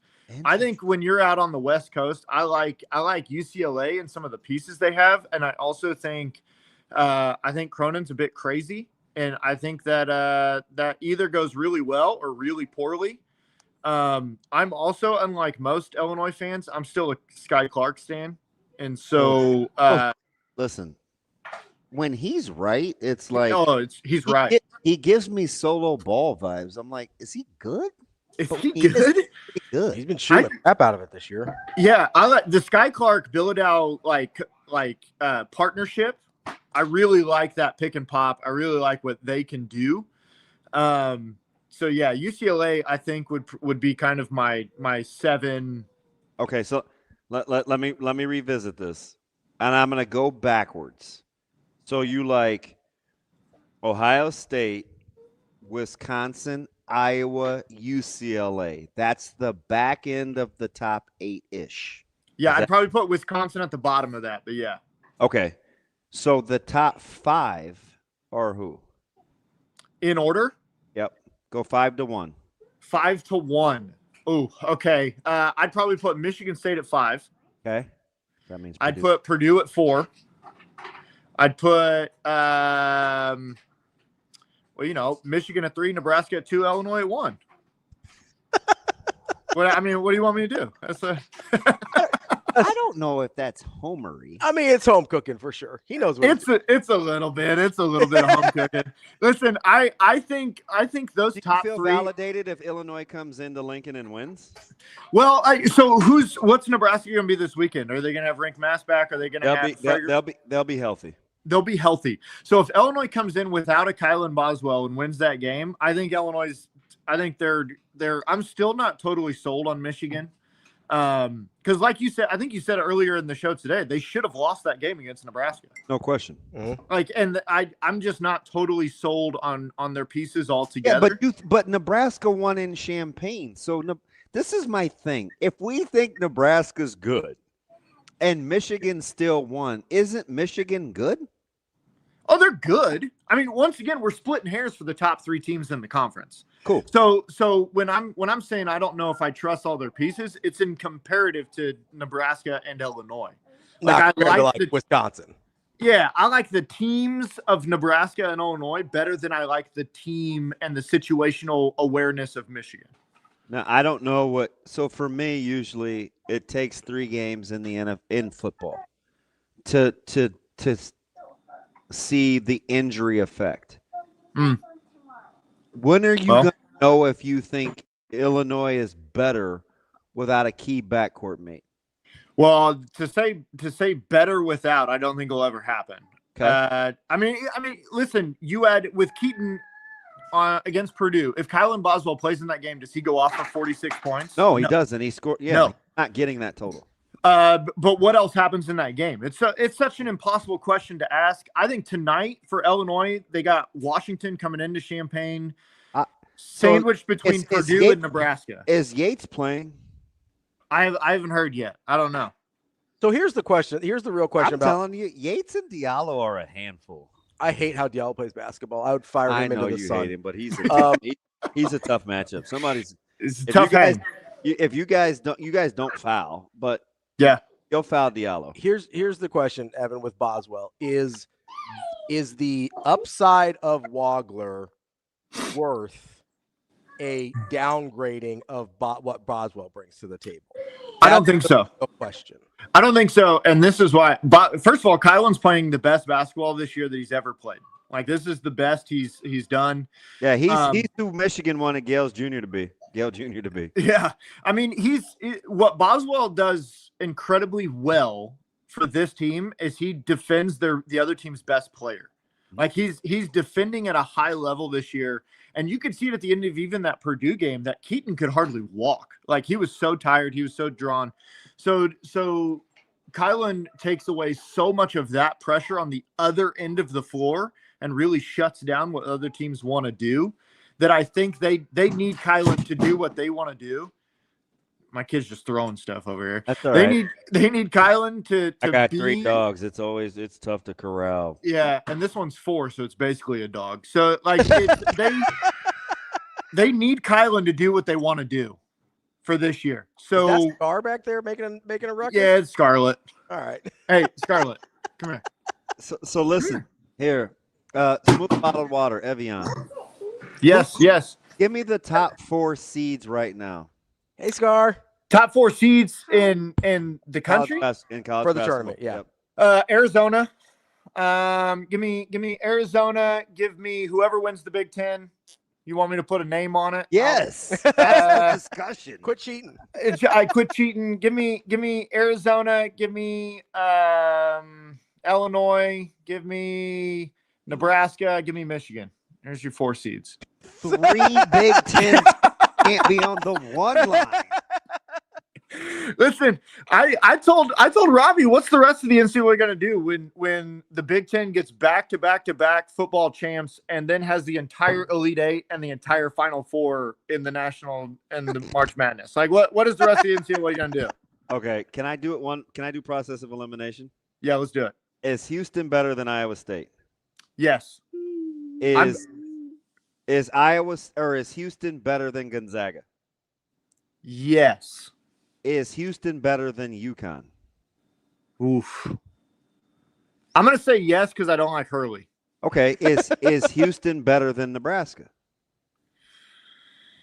Man, that's a tough question. I feel like stylistically they don't match well together. So I'm gonna go no. I think Nebraska is better than Houston. So is Houston your number one on the 2 line? Listen, Houston's a 1 seed, I think. Like, I'm being Big Ten homerish when I say all that. I think if I'm gonna be completely honest, let's go Arizona, Nebraska, a healthy Nebraska, UConn, Houston. I would see that as a 1 seed line. I'm not sold on Iowa State. So you're not expecting Illinois to win in Lincoln? It's going to be really hard because, I mean, listen, Pinnacle has become maybe the second hardest place to go win a basketball team. And the conference for sure. Yeah. Like, I mean, what they've done there is incredible. The way that arena is designed. I was there last year and it was like a crypt. I also had the flu. That was my flu game. And so, I mean, Ravi took care of me so well. You rallied through, man. I appreciate I yelled at a bunch of Nebraska fans on the way out of the stadium. Like, That's they were true. trying to start fights. I thought somebody was going to catch hands. Hey, they're about to catch these hands. I'm a full-time pacifist, but you want to talk to me when I got the flu, and it's problems. A full-time I'm using that one. Also, you know, I thought we were gonna see dreadlocks Evan come out. Hey, bro, hey. I like the Evan that referred me to the All Black restaurant. Here we go, baby. Champaign, because that place was sensational. The first place Evan took me in Champaign, first time I went to go visit, you know what it was? Oh, yeah, bro. Chicken Shack. Why'd you say it like that? Because it was called Chicken Shack. All right. It was also called Blackbuster because they sold bootleg DVDs out the side. Wow. So I saw 300 with a little head right in the corner for the first time. It's like City Rip in the corner. What was the name of the place you sent me to, Evan, with our coach? Neal Street Blues. And that place was fire. The best Evan story I think I have is we walk into Chicken Shack and they've got a mural on the wall, right? And it's Martin Luther King, it's Malcolm X, it was Barack Obama up there, like all these black heroes. And as we're grabbing our food, it said "World's Greatest Men." As we're grabbing our food, he walks out. He says to the guy, "Hey, how come Ronald Reagan's not up there?" And I'm like, "Evan, we got to get the F out of here now." Hey, we Evan, were tight, I know bro. one thing. I know one thing. Brothers in 2026 would appreciate trickle-down economics. And they'd appreciate Reagan today. I can guarantee you that. Hey, it was good. Hey, you guys coming out when Nebraska comes to town for football? I'm locked in regardless. So I know we got back to the restaurant. We got to get Ravi out here. We'll go to Neal Street Blues together. Hey, I don't know if I could get Jess and Kyle to eat. Kyle would, but are you coming up to Chicago for Big Ten Media Days with the radio crew? I'm not like real media. Yeah, but we're at the Hilton. That's easy. You're on a show that counts. Hey, I mean, I got a media credential. I just don't know what the hell I'm doing. Listen, not to go all fugitive. I don't care. I don't care. Yeah, just come on down. Just get your ass to Chicago. I'll do that.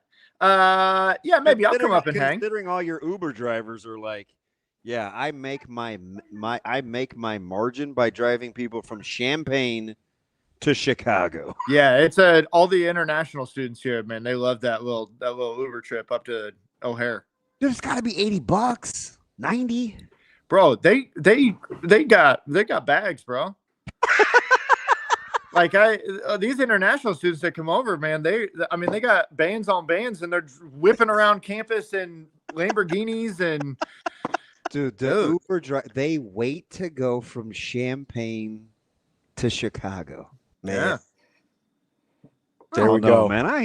I'm not spending 3.5 hours in my car.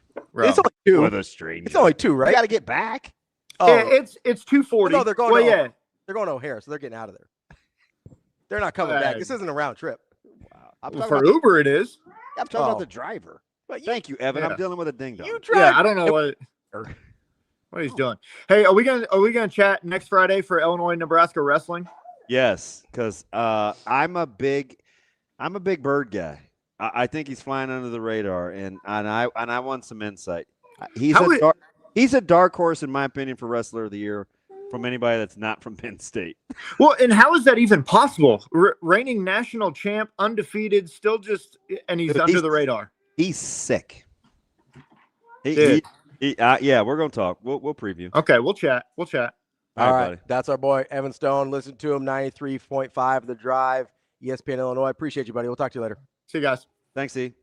That is Evan Stone. How come you didn't tell me I get my other friend? So yeah, stick around for a few minutes if you'd like. We've got Jacob Padilla here, talk a little Creighton basketball. We are only talking about the women's team. I don't know how you surround yourself, like me and Jacob. You only surround yourself with nice people. Yeah, I just threw myself into that. It's 100% true. See, you surround yourself with terrible people, but I like Jacob, and I do the exact opposite. Like, I'm not the good piece of cheese guy. I am the good piece of cheese. So, you know, right. I'm gonna stick around and listen to you yahoos. Kind of is what it is. That's DB. I'm Ravi Lulla. We'll be back with Hurrdat Sports Live tomorrow, but stick around. We'll talk a little Creighton hoops, especially if you're a Nebraska fan and you like when Creighton suffers. This is gonna be a good show for you. So we'll be right back with some Blue Jay breakdown.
Welcome back. A little special edition here of Blue Jay Breakdown. That's Jacob Padilla. I'm Ravi Lulla here at Hurrdat Sports Bar and Grill. JP, how we doing this morning? Doing all right. It's been a weird week for Creighton basketball. It sure has. Where would you like to start? Well, let's start with the most recent result and start with the women because they turned it around at least. It's what we're referring to is both Creighton men and women lost on the road to the worst team in the conference. Within a few days of each other. Not great. You don't want to see that. That's not ideal. The exact opposite of what we talked about last week needed to happen moving forward for both teams. Yeah. So those results were Big East bottom dweller DePaul on the women's side.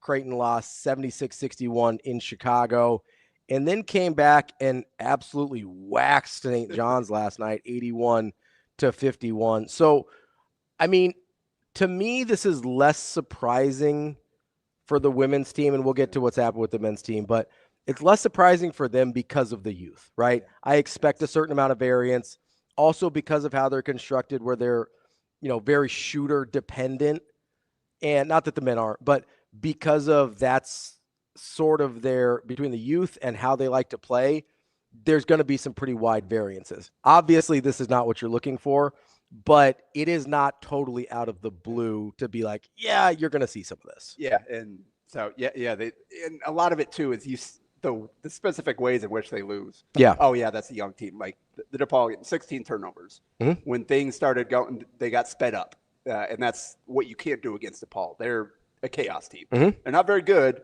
but they try to mess things up. They can make things chaotic for you. Yeah, exactly. That's kind of their only path forward. And Creighton, with the young players, young ball handlers, they kind of fed into that and they took the bait. They kind of fell into the trap, and it cost them. And then defensive inconsistency, not necessarily always being in the right spot, like all the things that you'd expect. They only took 11 threes against DePaul, made 4 of them. So like that right there, like that's not great basketball. And that shows you, all right, DePaul kind of lulled them in, bathed them into their trap. And then offensive rebounds, like we know that can be an issue. So just all the problems. And then they bounce back and destroy. Just St. hammer. John's. Yeah. They apparently has St. John's number this year. Like St. John's, good team. We talked about it previously. That was their best win on the season. And man, did they double up in a big way. Yeah, absolutely. I mean, 81-51 against St. John's. You look at it, you go, okay, like pick your star of that game. You've got Ava Zediker going for 18 and 4 assists. You got Neleigh Gessert going for 17, 5 or 10 from 3. You've got 5 players in double figures. Like you got a nice effort from Kendall McGee off the bench. Like this was 11 for 25 from 3. Like this was a super complete performance from Creighton. And I don't know if it's just stylistically the matchup with St. John's is something that goes their way, but clearly St. John's does not have an answer for whatever Creighton's trying to do. Yeah, no, and I think need to take a moment to recognize Neleigh Gessert and kind of the special shot maker that she is. 5 of 10. She's I think Matt Damon has had the stat like already the amount of like 5+ 3-point she's had as a part way through her freshman year is ridiculous. Like Morgan Molly and Lauren Jensen combined for 7 of them last year, and now she's already done it a handful of times herself. Yeah, but like you said, it was up and down the lineup. They had everybody playing well. You had Kendall McGee. So Neleigh hit 3 threes in the first quarter, then cooled off. And Kendall Townsend Kendall McGee stepped up in the second quarter. Yeah, Grace Buffelli. Those two kind of shouldered the load in second quarter. Then Gessert got going again in third quarter. You had Zediker finish with a team high 18 somehow. Even though she wasn't necessarily like every quarter is like somebody else steady. And then bam, suddenly she finished with team high 18. 4 assists, 0 turnovers. Like that's an awesome stat line for her 100% in a game like this. So Allison Heathcock got 10, 7, and 3. Nice game from her. And that's exactly what they need from her. Just kind of doing a little bit of everything, being that glue player, tying it all together. So yeah, just this is what it needs to look like. A few days after, this is the exact opposite of what it needs to look like. So we've said it so many times, but it's a young team. You're just gonna have to ride the roller coaster and enjoy the highs. Yeah, it's super interesting, and I'm fascinated with, I think we all sort of have a little bit of an obsession with Flan and how he kind of goes about his business and the way he coaches and the teams that he puts together. I really feel like I'm really fascinated to see what it looks like in the last month of the season because I'm really hoping they turn a little bit of a corner and start to have some more consistent performances, not necessarily 30-point wins in conference. That's not going to happen very often, but having fewer of the DePaul type performances and just getting, I think, a level of consistency, because we've seen the ceiling of kind of what they're capable of this year.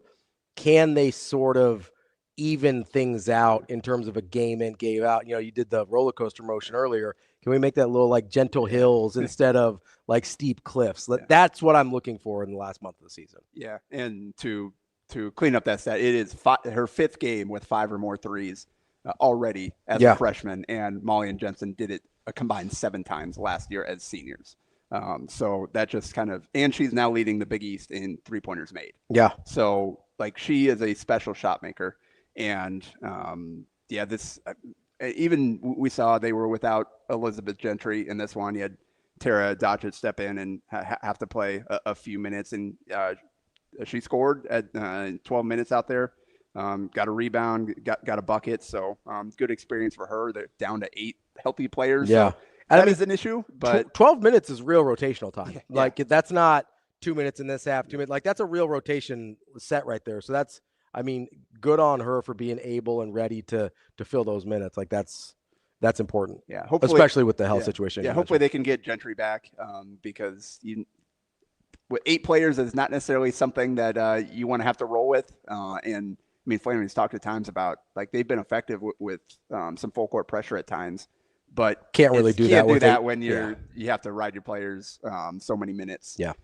So even in a 30-point blowout, you had two players go over 30 minutes for Creighton, which is not a great sign in terms of their depth. Yeah, because the players they're going to on the bench are also players that are playing absolutely heavy minutes. Yeah. So, like there's nowhere to go for garbage time minutes. Even the men are running into that a little bit now, where they've got only 11 available players suited up. Only one like end of bench walk-on player in Shane Thomas, who actually played a lot of minutes against Marquette. Momentarily, but so they got, let's see, coming up here. Got Seton Hall next. Yep, Seton Hall on the road, and then back home for Georgetown next Wednesday. So so those will be the 2 games before we talk next. Is it? With some of these stretches, because we kind of do these in 2-game increments for the way we do the show. Like, you think we can start seeing some 2-0s on the way out? Like, is that feasible? Depending, like where the schedule falls. Like, not great teams, but like you don't have a UConn or a Villanova in this next stretch that you have to worry about. I think that has to be the goal. Mm-hmm. Whether or not they can pull it off, we'll just have to see if they can find that consistency that you talked about, because that's how this past week is an example of that. That is a chance to go 2-0. You lose to the worst team and then beat the better team. Yeah. So like, what do you? So you want to even that out, see if you can beat both Seton Hall and Georgetown. Yeah. Because the next week after that is Marquette and then at UConn. So you really hope to split that. And then it's Villanova at Butler. So you really hope to split that. So basically this week and then the last week of the season with Providence at Xavier are the only legitimate opportunities to maybe go 2-0. Schedule gets tougher. I think in one of those 2 stretches, you'd really like to go 2-0. Just like, to me, that's validation. A sign of progress. Yeah, exactly. For like proof of concept. Yeah, thank you. And progress. Yeah. Trying to combine 2 different phrases. But, those are the mini goals that when you have a season you're below 500, you're struggling. Like that's what you have. You have to find smaller goals that you can accomplish that your players can feel good about. Especially if you're better. Especially if you're expecting to build with this core, right? Yeah. Like a lot of times we see this and we can kind of transition to the men with this topic, because, some people have messaged me and asked me like, hey, like, what does Creighton do from here on the men's side? Because you look at this and you go, I don't know who of this team is going to be part of the core, especially of guys that are actually playing right now, because Jackson McAndrew's out, right? So that's a guy that I would expect, like, hey, that's a core piece that you're bringing back. Jason Green has a year left. Like, he's going to be back. He's a core piece. But, like, outside of those couple guys, like, I'm kind of flipping coins on, obviously, Dix is going to be gone. Graves is going to be gone. There's one more senior. Isn't there? No. I think so Dix and Graves will be gone. So those guys are kind of out of this conversation. But it's like, what on earth do you do with Owen Freeman? Like, is he on the team next year? What? Like, I have no idea what that looks like. I don't even know where to start there. So when you're the women and you're like, hey, we have a pretty good idea who's going to be back next year, versus the men, which is like, I have no idea what my roster is going to look like next year, or maybe even who my coach is going to be next year. Because I think we have to start talking about that at some point as well, of whether Mac calls it a career after this year, or if they try and run it back one more time. Like, they're in very, very different situations, despite both going through really struggling seasons. Yeah. And it's tough because of just the unstable nature of rosters in college basketball now. Yeah. I will say, seeing a lot of fans having a tough time investing in any of these, because they're like, oh, who's going to be back? I don't necessarily, especially with the way that Creighton operates, and I don't think it's like, oh, the whole roster is going to be gone next year. Like, the good players are going to get too much money to go elsewhere, and the bad players are going to push them out and flip them, all that stuff. I think we're going to see a lot of these guys back. They're going to have to be aggressive and have to hit better in certain spots than they did in the past. Obviously, they've got some young guys coming in the program that I think give them some of what they need. We'll see kind of what the portal looks like. But I think, like you said, yeah, you can't invest in McAndrew the rest of this season, but looking at a guy like Austin Schwartz and his development, Hudson Greer, kind of what he is able to do as he gets back in the lineup. Guys like that, younger guys that have hit to certain degrees, that, like, we got a good chance to have these guys back if they continue to progress and feel good about their spot in this program moving forward. So I think that's kind of just what you have to focus on, and then also just enjoy the highs. Like, sure, there are stretches where, oh, that looks like Creighton basketball. Just enjoy it while it happens, because I gotta say that Marquette game was one of the hardest games to watch, I think, in my entire life. Like, that may have been, and I don't like to use the word embarrassing very often. Well, I don't the head know. coach and the players called it embarrassing. So. I don't know what else to call it. No. Right? Like, I try not to be, too inflammatory, stuff like that. I'm critical, and I've gotten spoken to about that from people directly involved with the team multiple times. Like, it's fine. I'm okay being critical, but like, I was embarrassed. Like, watching that, I was embarrassed for them, because it got to a point where they could barely dribble the ball across half court. It wasn't just that they were getting beat. Yeah. So I went back and rewatched it again yesterday. You're a sick man. Don't know why. I will. If we were like in the VHS days, I'd burn that thing. Yeah. No, I just kind of want to look back and like, was it as bad as I thought? Yeah, and why, and where does it stem from? And so I think what we're seeing right now is just the team. It goes back to what we talked about in the preseason as kind of a wild card. Is none of these guys in key roles have been in winning programs before. They haven't seen what it's like. They haven't done what it takes. And when you haven't been in that before, like, it's one thing to say what you need to do. Yeah. It's another to understand and feel and have it be second nature. Yeah. And so many of these, what we saw as a team just folded. Like, even a guy like Josh Dix, who's like highly capable, right? And is not the version of him we ever saw at Iowa. Yeah. Well, and seeing this, like, basically at the start of this game, everything that could go wrong did, and it started to snowball. Like, it seemed like they folded, like you said. They played what they got. It was 12-9 at one point. They got good. It was 12-10. They got 12-10. Yeah. They got good looks early on, and none of them went in. And that's kind of where it started. It's like, well, we're getting wide open threes for our best shooters. They're not going in. What's happened now? And then they, as McDermott talked about, which can't happen, is like when shots don't go in, it starts to impact you in other ways. And they had to stretch with some bad calls during that big run where like 3 straight bad calls went against Creighton. They could only fix one of them with the challenge. The Blake Harper getting hit in the face, no call, leading to numbers for them, and the tip in that was in the cylinder still. And that's right after the out of bounds call that was clearly off Marquette that they should not have had to challenge. Yeah, so like that whole stretch. So now the shots aren't falling. You're not getting the calls going your way. And then suddenly they start bullying you. And it just all kind of like it just spiraled out of control. And like we said, they just kind of folded, just not mentally tough enough to weather the storm of what was going wrong early in that game. Mm-hmm. And then things went really, really wrong. Yeah. And it got a little better in the second half, but also Marquette taking the foot off the gas. And some of Swartz made the shots in the second half that he missed in the first half. And you mentioned the Dick steal. That's more than anything else. That's the one that confuses me the most. I don't like the shooting issues. Like he went 0 for 9 from 3 in this game, maybe 7 good looks, and they just wouldn't go in. And he's shooting in the low 30s this year when he's been a career 40+% 3-point shooter.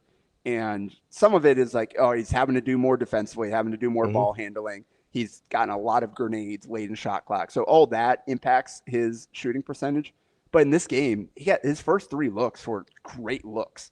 Didn't go in. Like I said, he had a lot of good shots in this game that just wouldn't go down for whatever reason. And he's a better shooter than that. So I don't know how to explain that. His career up to this point, 40% as a freshman, 42% as a sophomore, 42% as a junior. And last year at 42%, very similar within 1 attempt per game of the volume. So it's not a volume issue either. Yeah. So that's the most baffling one for sure. You can't necessarily explain. Like I said, you can some of it. Like maybe he's a 36% instead of 40 because of the shots that he's taken this year. But 10% is wild. Yeah, it's for somebody of that quality. What, like 32% maybe? 31.6. 31. Yeah. So, right at 32. Yeah. So like that. And Creighton was, despite going in, Creighton was leading the Big East in 3-point percentage and makes. I believe they had made 10+ threes in 7 of their 9 Big East games, and hadn't played that poorly in Big East play. For the most part. Yeah, and they're still 6-4. They're still in 4th place in the conference. So that's where it's hard to, like you said, the embarrassing performance, the Creighton, the feeling watching this game happen while knowing like they're not the bottom of they're not the worst team in the Big East. Like it's hard to, even if that may have been the worst performance you'll see in the Big East all year. It's hard to score. Well, I mean, who was it? DePaul, Georgetown. Who was it that made like 1 shot in the second half? Yeah, on a scale of like what they're capable of, though, like I don't know. Contextually, it feels worse, but maybe it's just because I like Creighton. Like that very well could be. The 1 for 25 from the field or whatever it is. That's that might be a low mark for all of college basketball this year. Yeah.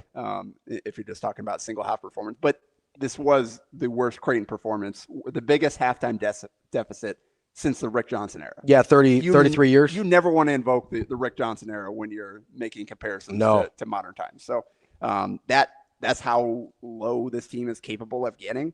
But this is also a team that beat Villanova on the road. So,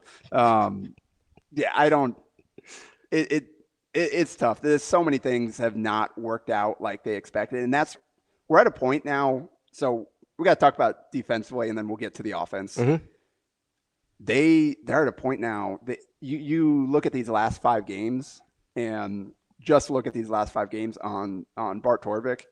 They are 325th in the country in adjusted defensive efficiency in the last 5 games. Oh, yeah. God. Giving up 80+ in every game, giving a couple of 90 spots. They just every other team is seeing blood in the water against Creighton right now, and I don't know what exactly you can do to fix that. So part of it is just the physical limitations, and I mean Marquette took turns alternating between blowing by guys or just blowing them inside. And multiple guys they took advantage of. Creighton, so we know there's no rim protection, and that's been the biggest thing right now is you look at this last stretch and the shots in the paint in the restricted area for the opponents is staggering. So like that's been a huge part of it. Like, and you're not suddenly going to find rim protection. But what they've been doing, because like, well, we don't have a rim protector we want to leave at the rim. We don't have a lot of individual great defenders that we want to keep matchups. So we're just switching everything. And so they've tried that, just try to be disruptive in that way and just try to keep it going. But we saw in Marquette, like Josh Dix did a really good job on Nigel James Jr. individually. He only scored on him once or twice. But He got switching switched off everything. him Yeah, and they split a couple of traps on ball screens. He did for buckets. And here's the problem with switching everything. If you're in the spot with Creighton, is switching everything requires an ungodly amount of effort. Yeah. And if you're not a good effort team, you will get absolutely destroyed switching everything. And if you do have guys like Isaac Trout, you can't have Isaac Trout or Jason Green trying to defend Nigel James Jr. Yeah. And they got into that multiple times in the game just because they especially Trout. Like Jason Green can give you like a couple dribbles. He can probably stay in front of a guy. But yeah, you run into some real problems in that with certain members of this roster. The problem is they've arrived at this strategy because they've literally tried everything. Yeah. We talked about how ineffective the drop is when they were trying it earlier with Freeman and Green. And so they've tried that. They've gone zone for stretches, and it's had some positive effects, but it's also had the negatives of a zone. It's not a great rebounding team, and the zone makes it harder to rebound. And so they tried every kind of ball screen coverage. They've tried zone. They've tried, again, switching everything. That's where they've arrived for now. It's like, I don't know what part of the problem. We said early on, there's not great defensive personnel here. They had to make up for that with terrific team defense, of always being in the right spot, of being connected, of flying around, playing on a string. And they just cannot get there, and they don't appear to be improving. No. Because, again, I talked about the splits multiple times, like 2 or 3 times it happened where just the hedge guy got too far out and just split. He's so quick. You can't give him room to split there. You have to send him away. And just 2 different guys, I think, were hedging on the 2 plays that I remember. And both times it's just you gave him too much room to get through. And it's little stuff like that, just being a step out of position, or the rotation not coming, or one guy goes, the second guy doesn't cover. McDermott, I asked him about it before this game and said it's like plugging a hole with your thumb and then another one sprouts somewhere else. Yep. It's everything on defense right now. It's every time it's somebody else breaking down. So like that's stuff that is correctable, but we're this late at into this point in the season, it's probably not going to change. Dramatically change. Yeah. So I think the frustrating part for me is I'm not going to say worse defenders, because there's not a lot of worse defenders than what we've seen on this team for a lot of the year.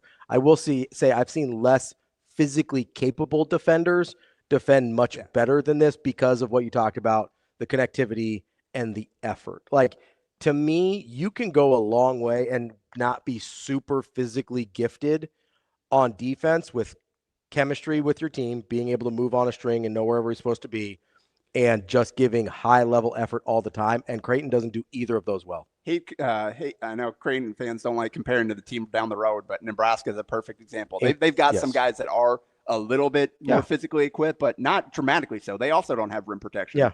And just the way that they play connected together. I think last year maybe is even a better example of Nebraska, where I think they had they weren't as physically capable, still played really good defense for the most part.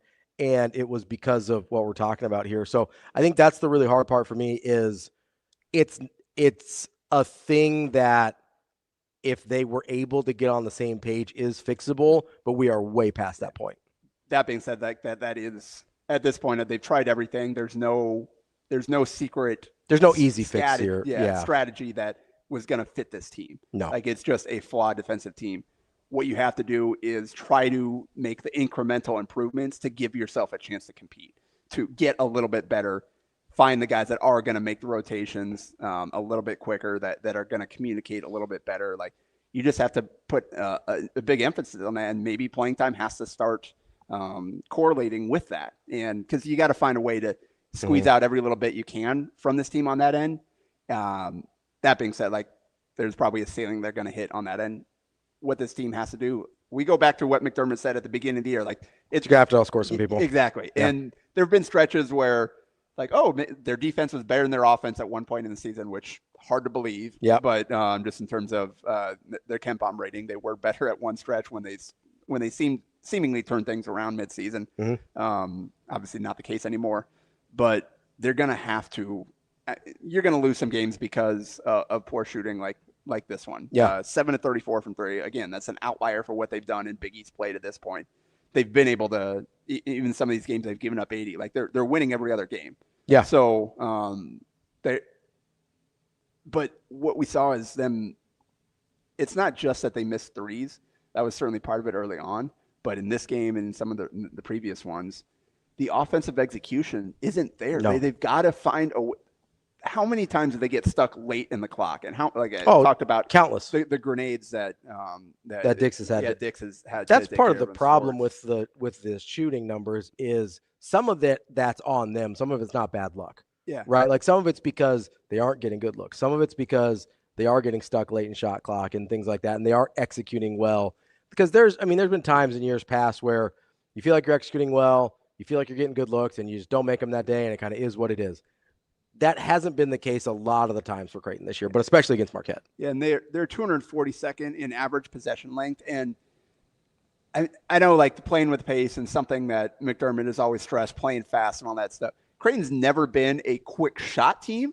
They've been a play fast team. They've not necessarily been a huge fast break team, but they've been a huge push the pace and try to get into early offense and just make things difficult on the defense. And that is not what this team is doing. I mean, they were 175th in possession length last year, 190th. Like they've never been super high, but they've been average. They're in the realm. Like they're in the bottom third or so, and 231st in tempo. Because a lot of those possessions do get bogged down. And a lot of it, I talked about the defensively not being connected. They're not connected on offense. No, they're not. It seems a lot of what they do, like the bigs, they're calling for ball screens that the bigs don't necessarily know where to go, where to set it, when to set it.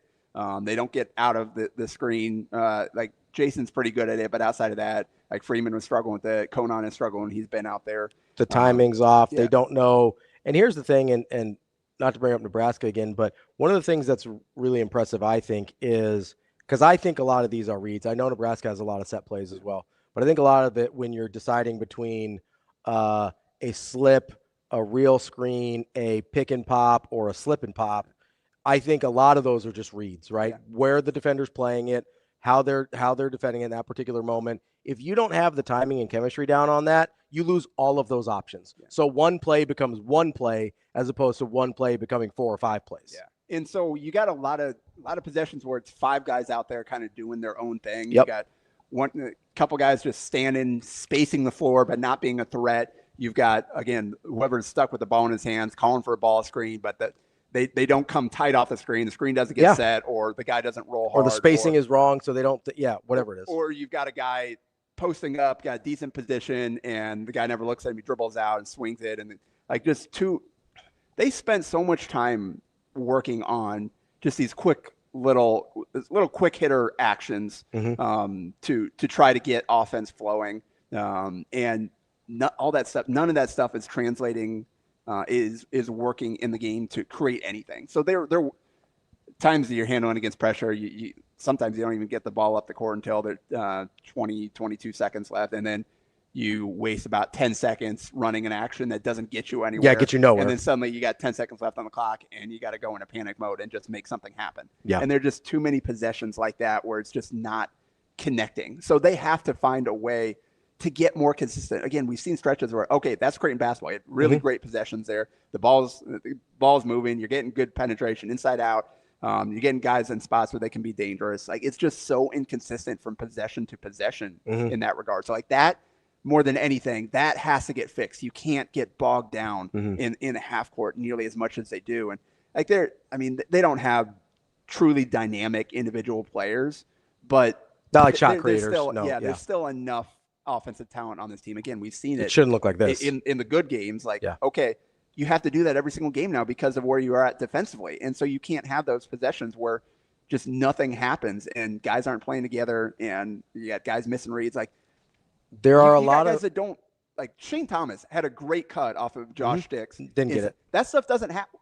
That's for the Lapia. That stuff doesn't happen consistently. You've got guys that don't know where to go or they don't move when one guy is doing something, maybe creating an advantage, and nobody understands where to be to make teams pay for it or take advantage of what that guy just created. So like that stuff that has to get fit. You have to find lineups that fit together. You have to find guys that understand this is what I need to do in this situation. This is how we can play off of each other. is they got to stack these actions on top. It's got to go from one into the next. It's got to start flowing. There's got to be pace. Or they're way too easy to defend because they don't have guys that are going to go win one-on-one consistently. It basically when it looks bad, it looks like a John Calipari offense without the lottery picks. I mean, basically, yeah. Like that's the best analogy I can give is when they're doing the things poorly that you're talking about. That's exactly what it is. They just don't have the guys that can overcome the lack of any kind of chemistry or cohesiveness. So. All right, coming up next, they've got UConn, which don't feel great about that, and then Georgetown on the road.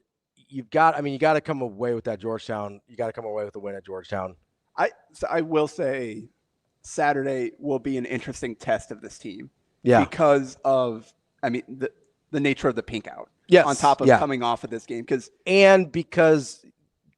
Dan Hurley has struggled against Creighton. Yeah. And part of the embarrassing part of the Marquette losses, they had the 5 days off in between. Yeah. A couple days to rest, recharge, a couple days to really hit the practice hard. Felt like you should have been ready. And McDermott, the player, said like their Saturday practice or their Sunday practice was awful. Had a good first practice and they came back and terrible practice and just okay Monday. So you had 3 days of practice. You had one good practice coming off of a stretch where you had time to yourself to rest, recover, and like that can't happen. So now mentally, where's this team? You got a few more days here to get ready for the best team you're going to play all year.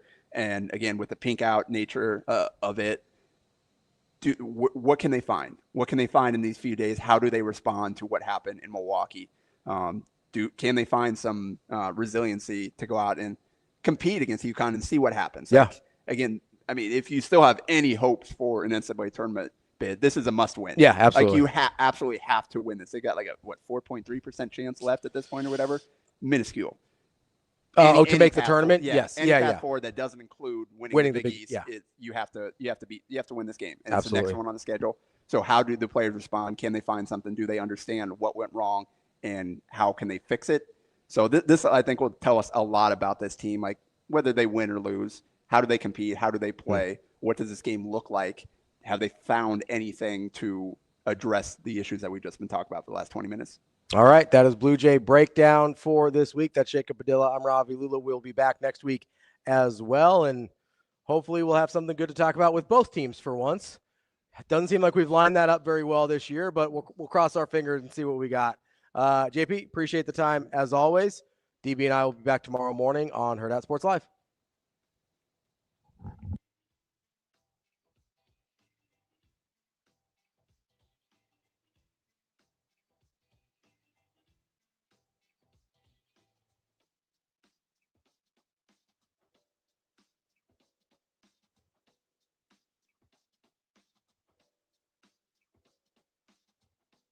See you. Have a good day. Love you.